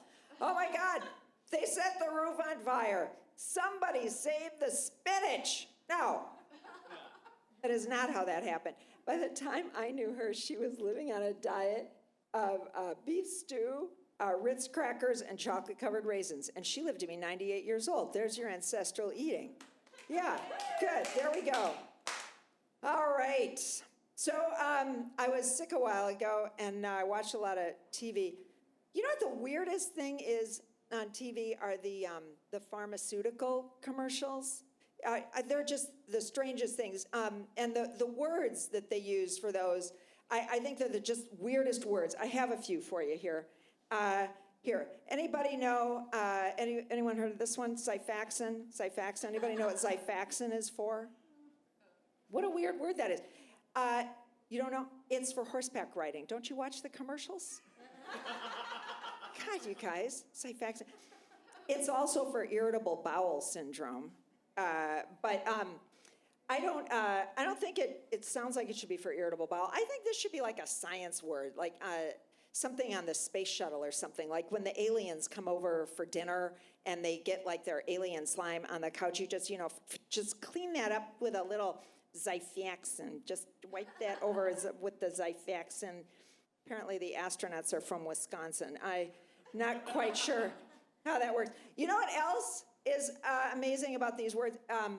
Wouldn't you love to make this in Scrabble? Oh my God, 2 X's and an F. This is like a 500-point word. Where are my Scrabble players? Few of you? Yeah? So here's the thing. All of the words are fantastic Scrabble words. All of them, all the drug names are. Here, take a look at this one. Here we go. Zeljans. Zeljans. Look at that. X, J, and Z. Are you kidding? That's a drug. Does anybody know what this is for, by the way? Zeljans? Anyone know? What for? It's for moderate to severe horseback riding. Come on, you guys. It affects a lot of families. It's a big deal. We've got the spilled coffee here. There we go. Okay. All right, here's another one for you. Jublia. Jublia. Does anyone know what that's for? Barbecuing. That's a good idea. I was at a show once where someone said it was for uncontrolled happiness. And I said, why would you want to treat that? So, Jublia, it's for toenail fungus. But it sounds like a Jewish holiday. Jublia! We're having the Silverbergs over for Jublia! Light the candles, it's Jublia! Maybe it's for toenail fungus that you get at a bar mitzvah. I don't know. Okay, here's one more. This is my last one. I'll finish with this. How about this? Narthex. Anybody know what Narthex is for? Narthex? Oh, I heard it. I heard it. What is it? I'm faking you out. It's not a drug. What is it? It's the room in a church. That's right. It's the entryway to a church. It's not a drug. But it sounds like it should be a drug, doesn't it? Ask your doctor if Narthex is right for you. There you go. I'm Betsy Kaufman. That's my time. All right, good. I'm going to introduce our next performer. And you guys all set for that? Yes, yes. This is where you applaud, people. Here we go. Okay, our next performer has been on the last TV show, and she also founded and organized the Undertow Comedy Festival on the coast. You're going to love her. She's amazing. A big round of applause. Oh, good Lord, here. Big round of applause for Amanda Arnold.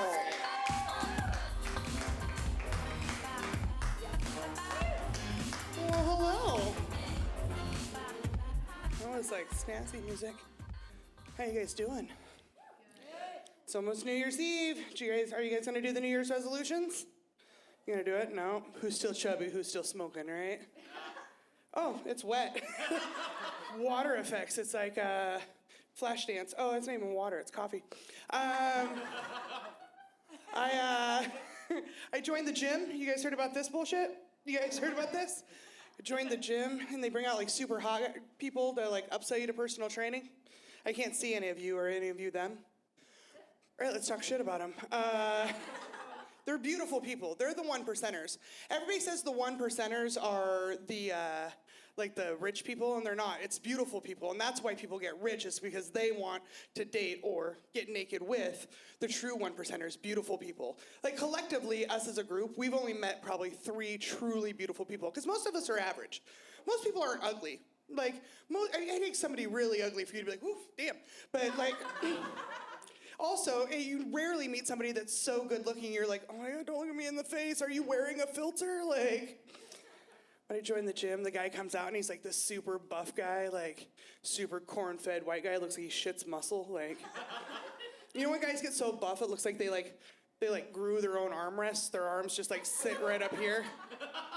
You're like, what is that? There's no way he's wiping his butt the right way. There's no way he's going over. He had to be a bend over at the knees. He got weird when I asked him about it, but his name was Chaz. Chazz. No, you can't name your baby Chaz. He's gonna be a dude, bro. He's like gonna come out like tan already, smelling like Jakar, doing push-ups. His name was Alan until he graduated from ITT douchebag, and they're like, all right, Alan, you graduated. Go make girls feel bad about themselves. The thing is, he's so hot, he's my favorite flavor of dude, bro, because me being good at this has made me terrible at everything else I've ever done in my life. Bad student, questionable employee. Like, it's amazing how long they'll let you stay at a company. I was at HSBC, a huge bank, for 10 years because I was fun to work with. That was it. That's it. I found that does not work with relationships at all. But it makes me a bad drunk. Everybody thinks that I'm too witty when I'm drunk. I think I'm perfectly witty when I'm drunk. But the reason I say this is because I'm glad you guys are here, but I don't really need you here. Now let me explain that. I'm just saying I make myself laugh all the time by myself, and my favorite is really, really good-looking guys that are a little arrogant that aren't gonna get the jokes. Those are my favorite. They think they're gonna intimidate me because they're so hot. I was raised by all men, chubby, not ugly, sorry. Every time I say chubby, not ugly, I think the most unfortunate girl in the world to be is the skinny, ugly girl. Don't clam up, listen, just listen. Just saying, if you're pretty and you're chubby, the more weight you lose, your demographic kind of goes up. But if you're skinny and you're ugly, that's as good as it gets. That's it. You better have a skill set. You better be able to, like, change oil or pull a plow. I don't know. Chaz gives me the tour. We walk through. And he's like, here's all the cardio equipment. And I'm like, where's the steam room and the hot tub? That's really, okay, we'll look at cardio stuff. So we walk through, we sit down, and what he's gonna try to do is he's gonna try to sell me $1,000 in personal training, because that's his job, that's how he makes money. What he doesn't know is I'm a comic and I'm there with a gift card. Which, by the way, that's a real fuck you gift for your fat friend. You're just like, we talked about it as a group, and no. So we sit down, we make eye contact, he's trying to build rapport, and the first thing he asks me is, Amanda, what are your fitness goals? Yes. I'm glad you asked, Chaz. I've wanted to talk to somebody about this. I want to be in the WNBA. Have you ever like wanted to laugh so bad you had to squint? You're like, He's looking over his shoulder for help. Like, does she not know? Like, he leans in and says in what I can only describe as unplanned teen pregnancy tone, do you have any other fitness goals? You're right, Chaz. Nobody wants to be in the WNBA. When's the last time you watched a game? I want to be an American Ninja Warrior. Are you guys, there's several different versions now. Did you guys watch this, American Ninja Warrior? It's like field day for adults. It's amazing. There's one on Netflix right now called Stronger, and it's a bunch of super hot personal trainer dudes with just average to good looking, like slightly mushy soccer moms that are like, I'm so fat. And you're like, are you? And she's all crying, the personal trainers cry, it's amazing. But American Ninja Warrior was the best because they would do the montage. They'd go back to some guy's hometown when he weighed 350 pounds, and he's like eating cheeseburgers in a Ford Fiesta with his dash cam up and his corgi on the seat, and you're like, what fast food is that? That looks delicious. Anyway, and he's doing his dash cam confessional, being like, nobody wants to sleep with me. And then he gets some pallets and some 2x4s from his buddy Hank. He built a parkour gym in his backyard, and this is when the production team speeds this shit up because they know that you got to keep their attention because everybody loves a before and after. If you don't love a before and after, I'm sorry, you lack whimsy. Right? I have been late and finished a garage makeover show before because I'm like, I need to know how these shelves turn out, right? Like. So he starts crawling through underneath stuff, hanging from stuff. His corgi's over there like, Rudy, right? And he does it. He becomes 165 pounds of American Ninja Warrior. No, you can't do it, Curious. You want to know why? Because falling as an adult is fucking devastating. Have you fell over the age of 25? Have you fell and heard your body slap against the ground? Heard voices come out of your mouth where you're like, is that me?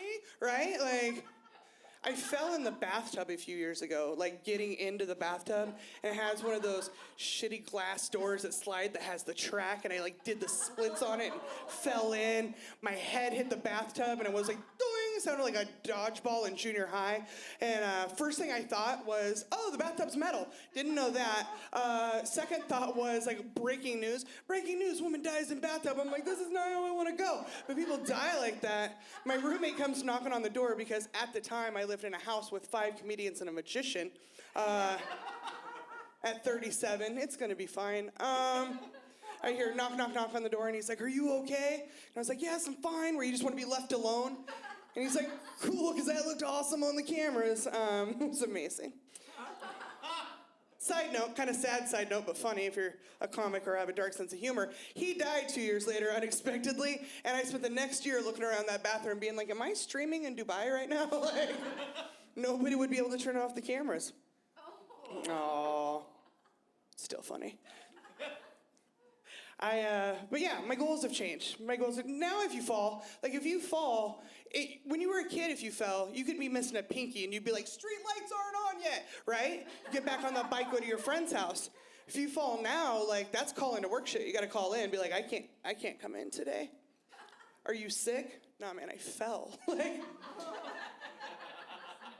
off a cliff? My porch, right? Like, and they're like, are you okay? And I'm like, no, dude, I just told you I fell. No, of course I'm not okay. No. But like I said, my goals have changed. In my 20s, I got super fit. I ran 2 marathons in my 20s. Big news, lost a bunch of weight, found out I got a big head. Wasn't expecting that. I was like, my head looks real big when I'm thin. This is weird. Spent all my skinny years dating a guy in a cake tribute band. Yeah. 5 years with a guy in a cake tribute band. That's real. That relationship did not go the distance. Did not. But yeah, my goals have changed. I thought that being thin in my 20s would make me more dateable. Now I just want to be able to paint my toenails and breathe. That would be cool. I want to drop something in the car and get it when I'm in the car. Only fat people and old people will get that. If you're the GPS holder and you drop the phone and the car is in motion, you get one shot before that seatbelt locks, your ears get hot, and you're like, Oregon Trail, I don't know where we're going. Like, I don't know. It's terrible. It's terrible. I will say, though, being in my 30s, ladies in your 20s, if there are any of you here, I hated when women would tell me that were in their 30s when I was in my 20s. I hate when they would say, wait till you're in your 30s. But holy shit, wait till you're in your 30s. You get this confidence that comes from the bottom of your feet, like when Mario ate the star. You're walking into bars and a 25-year-old boy is like, I'm your Huckleberry, I'll destroy you, right? Like, you know what you're looking for. You're looking for a gynecologist with the hands of Andre the Giant, but the stability of Michael J. Fox. That's what you're really looking for. I told that joke one time at the Wild Horse Casino in Pendleton, because like I said, everything's gonna be fine. At the end, they make you shake everybody's hands, and I could see this old couple. They were like 150 years old. They were like straight ahead though, and the old guy was making eye contact with me, and Mama didn't raise no wuss, so I'm making eye contact with him, like, let's do this. And they were super, together, they were like 120 pounds. They were like turtle old. You know, when people get so old, they look like they have turtle face, like too much face to chew. They look like the couple that stole the wallets on Dirty Dancing, is what they look like. And they come up to me, and the little guy grabs my hand, and he pulls me in. And as comics, we love when you do that. And he says so close, I could feel his little turtle beak on my face. And he was like, we've been married 56 years. And I was like, show off, I get it, I'm gonna die alone, that's fine. And he says, no, she got Parkinson's about 10 years ago. And I was like, shit, I knew that Michael J. Fox joke. I was like, it was a compliment, shaking hands. He was like, just stop, just listen. He was like, about 5 years ago, the hand jobs just started getting better. Oh my God! He was like 85 in reality. Like, where's 40-year-old that guy? Like, till death does a shaky hand jobs guy. If life gives you lemons, shake it up and make lemonade. I guess that's what that comes from. All right, you guys have been really fun. Are you guys ready for your next comic? Yeah. This next comic has been a mentor to me and many other people in the scene. She's probably one of the funniest human beings I've ever met. She's done so many incredible things, I can't even list them. Please give a warm round of applause for Susan Rice.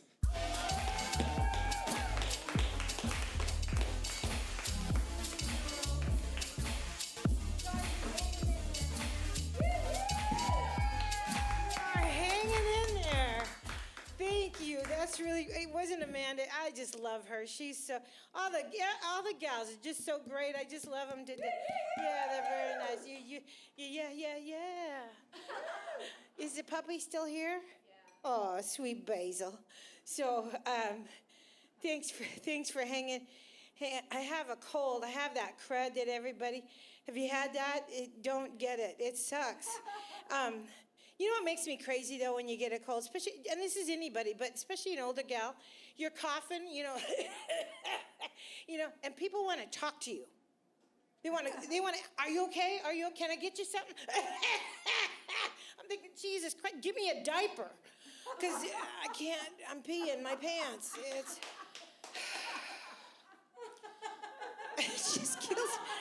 It just kills you. And the women are laughing because, Anyway, this sucks. So, but I'm a giver. So I gave all my family the cold. Merry Christmas. Here's a little germ for you. So anyway, I'm mixing my meds, which has been working out. You do kind of as you get older, you get a little bored, just start going, well, I'm going to take this one now. It says not to, but I'm going to do it anyway, just to see what will happen, And usually it's, you just can't leave the house. It's pretty much what the deal is. It's, now I'm paying even more. I can't leave the house. It sucks. Oh, I just did that. I did that same thing. Have you ever put your makeup on, ladies? Whatever happened would see something, say something? Do you know what I'm saying? And every woman in here knows all four of you know exactly what I'm saying. No, I'm not judging. I'm just saying, guys don't really get it, but we've all been putting our makeup on, especially our mascara, and we've tried to clear off a little bit of that mascara under our eye or something like that, and we forget it might be on our finger. Well, you saw what I do. I'm a nose rubber. And the other day, I went to the grocery store. I looked like Hitler's mother. I had it all over my face. And I went to the grocery store, I went to the post office, and do you know not one of those bitches said anything to me? I couldn't believe it. I got home and looked in the mirror and went, oh my God. Those stupid, got back in the car, and went to the grocery store, stood at the end of that gal's line, and I looked at her and went, really?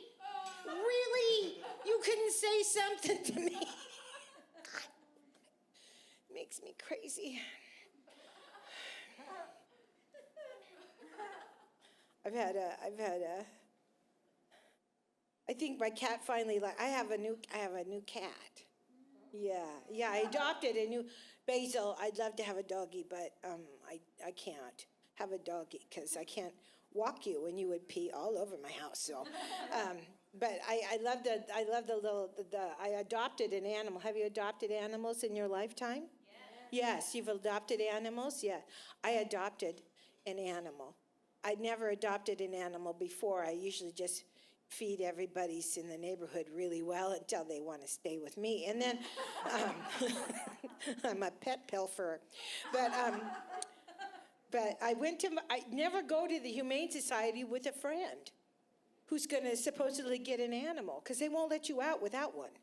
You can't get out the door without the, So all of a sudden, I'm there with my friend, and then next thing I know, I'm going home with a cat, and I don't like the name of the cat. I never liked the name. Have you adopted animals? Did you like the name of the animal that you adopted? You renamed it. Yeah. Was it a little puppy or a little kitty? It's a puppy, so it's just a puppy. So it didn't know who he was anyway, right?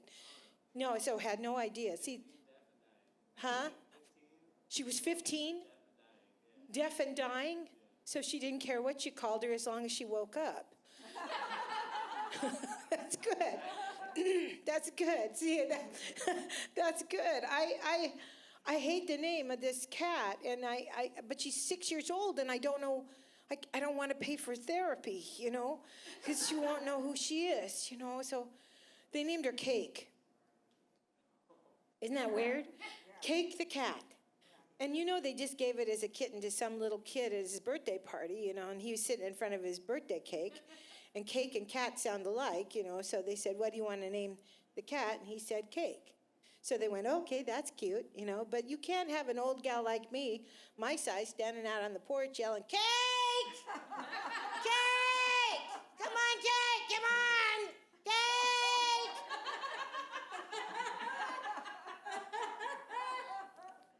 People in my neighborhood going, the bitch is on keto, give her a carb. Jesus, God. Standing on my porch yelling for sweets. So anyway, it's not, so that's what's been happening. I have a kitty cat now. I've been on the road. I have a new thing I do I hate being on the road. I hate being on the road. I mean, I love it because I'm working, but I hate hotel rooms now. I just don't even want. I want one of those luminary things, And then you think I'm going to buy one of those things so you can see if there's been blood or something else nasty on the bed and stuff like that. And then it's a black light kind of thing. And then you go, no, I'm not going to buy that because I don't want to know, So, but the other day I was at this place and this guy was so rude to me. He kept ignoring me. I was standing there waiting to check in and he just kept ignoring me. And he comes up to me and he said, are you checking in? No, I'm just standing here wetting my pants. I said, yes, I'm checking in. And he said, what's your name? So I gave him my name. And he said, well, let's see what we have. And I said, do you have any room that has an altar?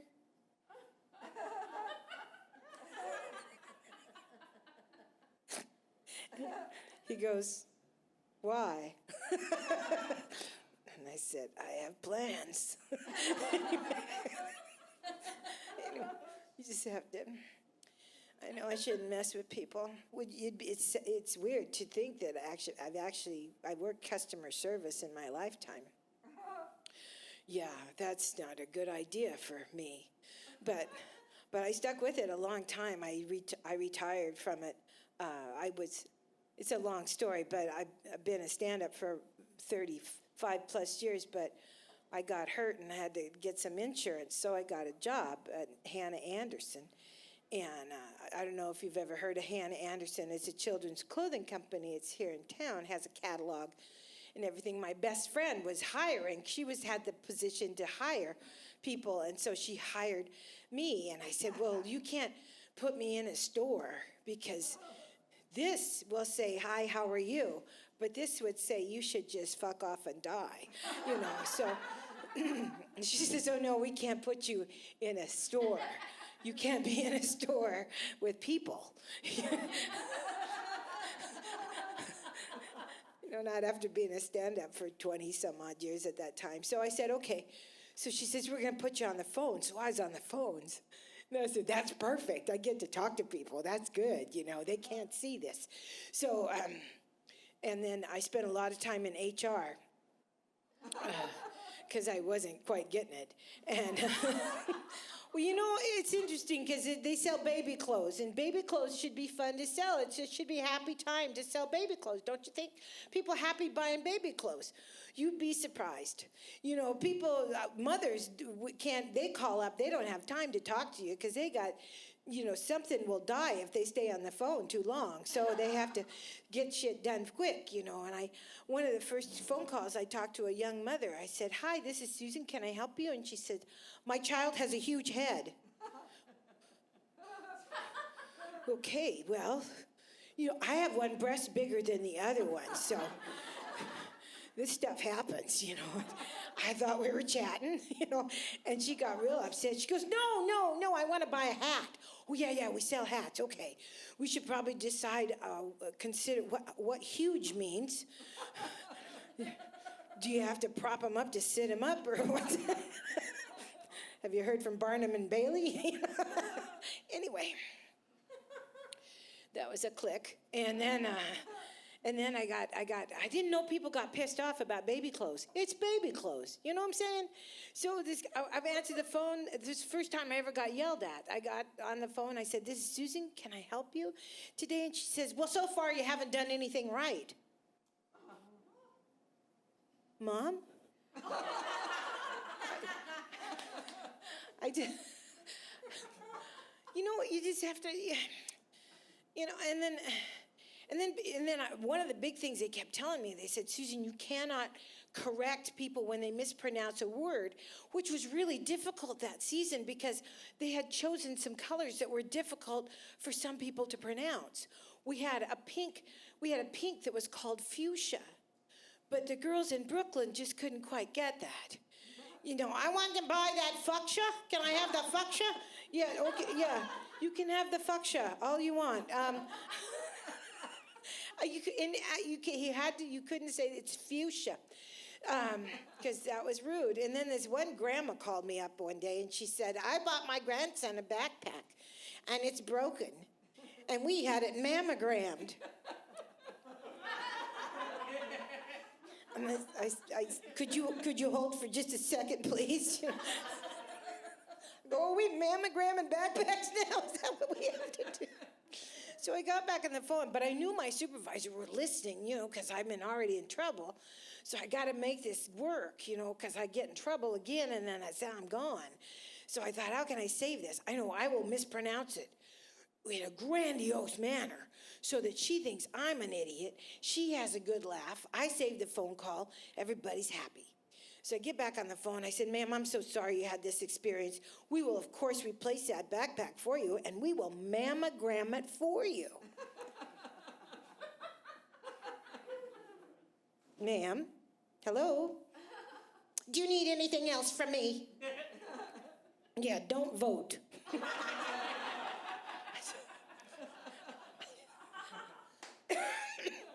You know, I never got used to entitlement, people with entitlement. You know, I didn't grow up that way. I don't think any of us in Portland that has any kind of a soul grew up with feeling like we woke up, you know, and the world owed us anything, you know.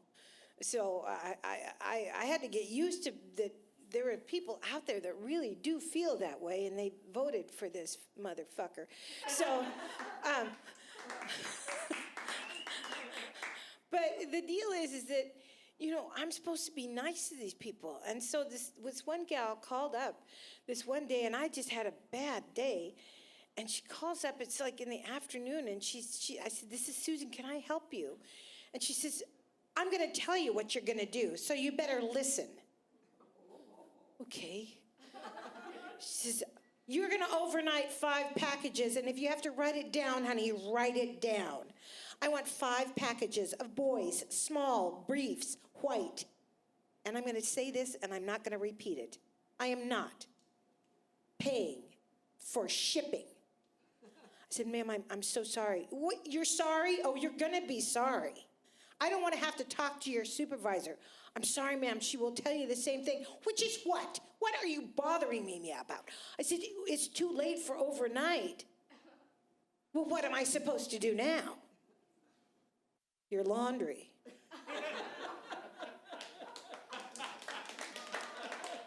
You just have to, you know, get it in when you can. So anyway, I'm just, Betsy's mom's here. Betsy, did you guys do some baking for this year? For crazy? Is she a good cook? She's a great cook, isn't she? Do you do a little baking? Yeah. Used to bake. Did she bake what you used to bake? Did she do? You do some stuff? Some scroogle and troogle and bagoogle and calla and holla and all that stuff with the sugar and the shit. I love that stuff. I love that. I love it. And I've been on keto since June.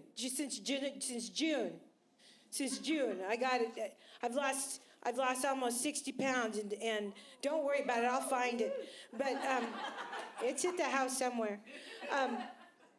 But I tell you right now, you're not off sugar for that long, and then you get to the holidays, you know, and it's just staring right down at you. You know, I remember coming home the day before Christmas when I was in college, and my ma had been on her feet since August. We have to have 40 different kinds of cookies. Just forget the cookies, just mainline the fudge. Just leave the nuts out, you know. And now you've got a beautiful daughter with a lovely slim figure, but see, my mother raised fatties. And, you know, I used to say, Ma, look at us. We don't need this. Why do you do it? And she said, well, I have the freezer. Did you have a freezer? Did you ever? It's ridiculous. No, oh, God. Well, see, I grew up in Longview, so we not only had a freezer, we had a locker. Oh, they're waving it at me.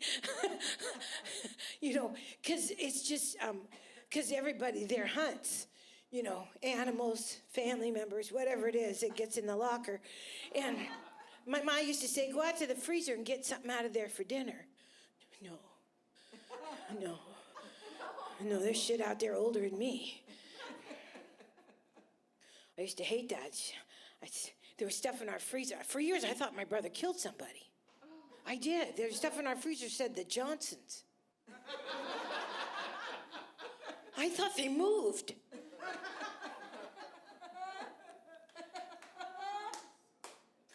So I know. It's hard. My folks are really old. Really old. Really, really old. In fact, almost not here, but that old. They're old. It's hard to find them, buy them something, you know, for a holiday. They're still around, you know. I still got them. They're there. They're there every fucking day. They're there. They're just wake up happy. They're there, you know, just like your doggy. Just happy. I got my ma. I mean, what do you buy a 96-year-old woman besides something soft and absorbent? You know what I'm saying? Something we can borrow. I got her a Mother's Day. I got her a colonoscopy. Call it a spa day. She doesn't know the difference. We're doing it together. I'm starting to like them. I am. I'm starting to like him. I'm going to sign my ass up. I love that drug. Give me that drug every time. That's propofol. Have you ever had one, sir? You will. You have to have them. You young kids don't think you have to have them, but you do. Even if you don't have a butt doctor, they come and find you. Yeah, you have to. There's serial numbers up there they get paid for, so you got to go up and find them, you know. It's like a scavenger hunt. Don't be afraid of the propofol, though. That killed Michael Jackson, but that's good shit. You will never take a drug better than that, ever, ever, ever. And I was so nervous. I was so scared. Men just kind of man up, you know, because that lead-up day to the colon, that's an alone day. That's a day to check into Motel 6 and give them a reason to leave the fan on. You know what I'm saying? I made the bar laugh. So, oh God, I love every one of you people. I really do. You're just hanging in there. God love you. I remember the first time I had it, I was nervous. You know, women get nervous about stuff like this. You know, we have to see a new doctor. That's not our doctor. You know, this guy, I was so nervous. This guy's gonna be doing stuff to me that hasn't happened since college. You know, so I'm nervous. Some of you are kind of going, ooh. That's an image. I can never forget that one. So I remember, waiting for them, saying, I'm going to be able to talk to the doctor. She goes, yeah. She puts the IV in. I go, I'm going to talk to the, she goes, yeah, I'm going to talk to the doctor. She goes, yeah, you can talk to the doctor.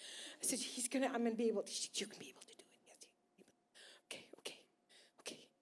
Here comes the doctor. Hi.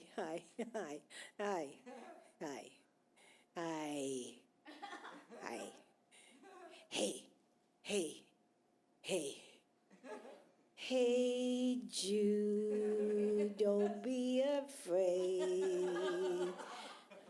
Listen. When you're up there, would you look for the Barbie shoe?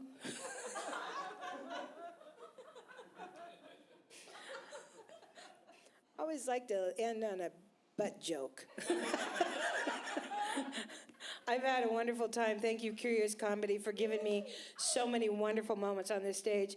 And I hope it goes on and on and on and on well after I'm gone. Thank you very, very much, you guys. Have a lovely night.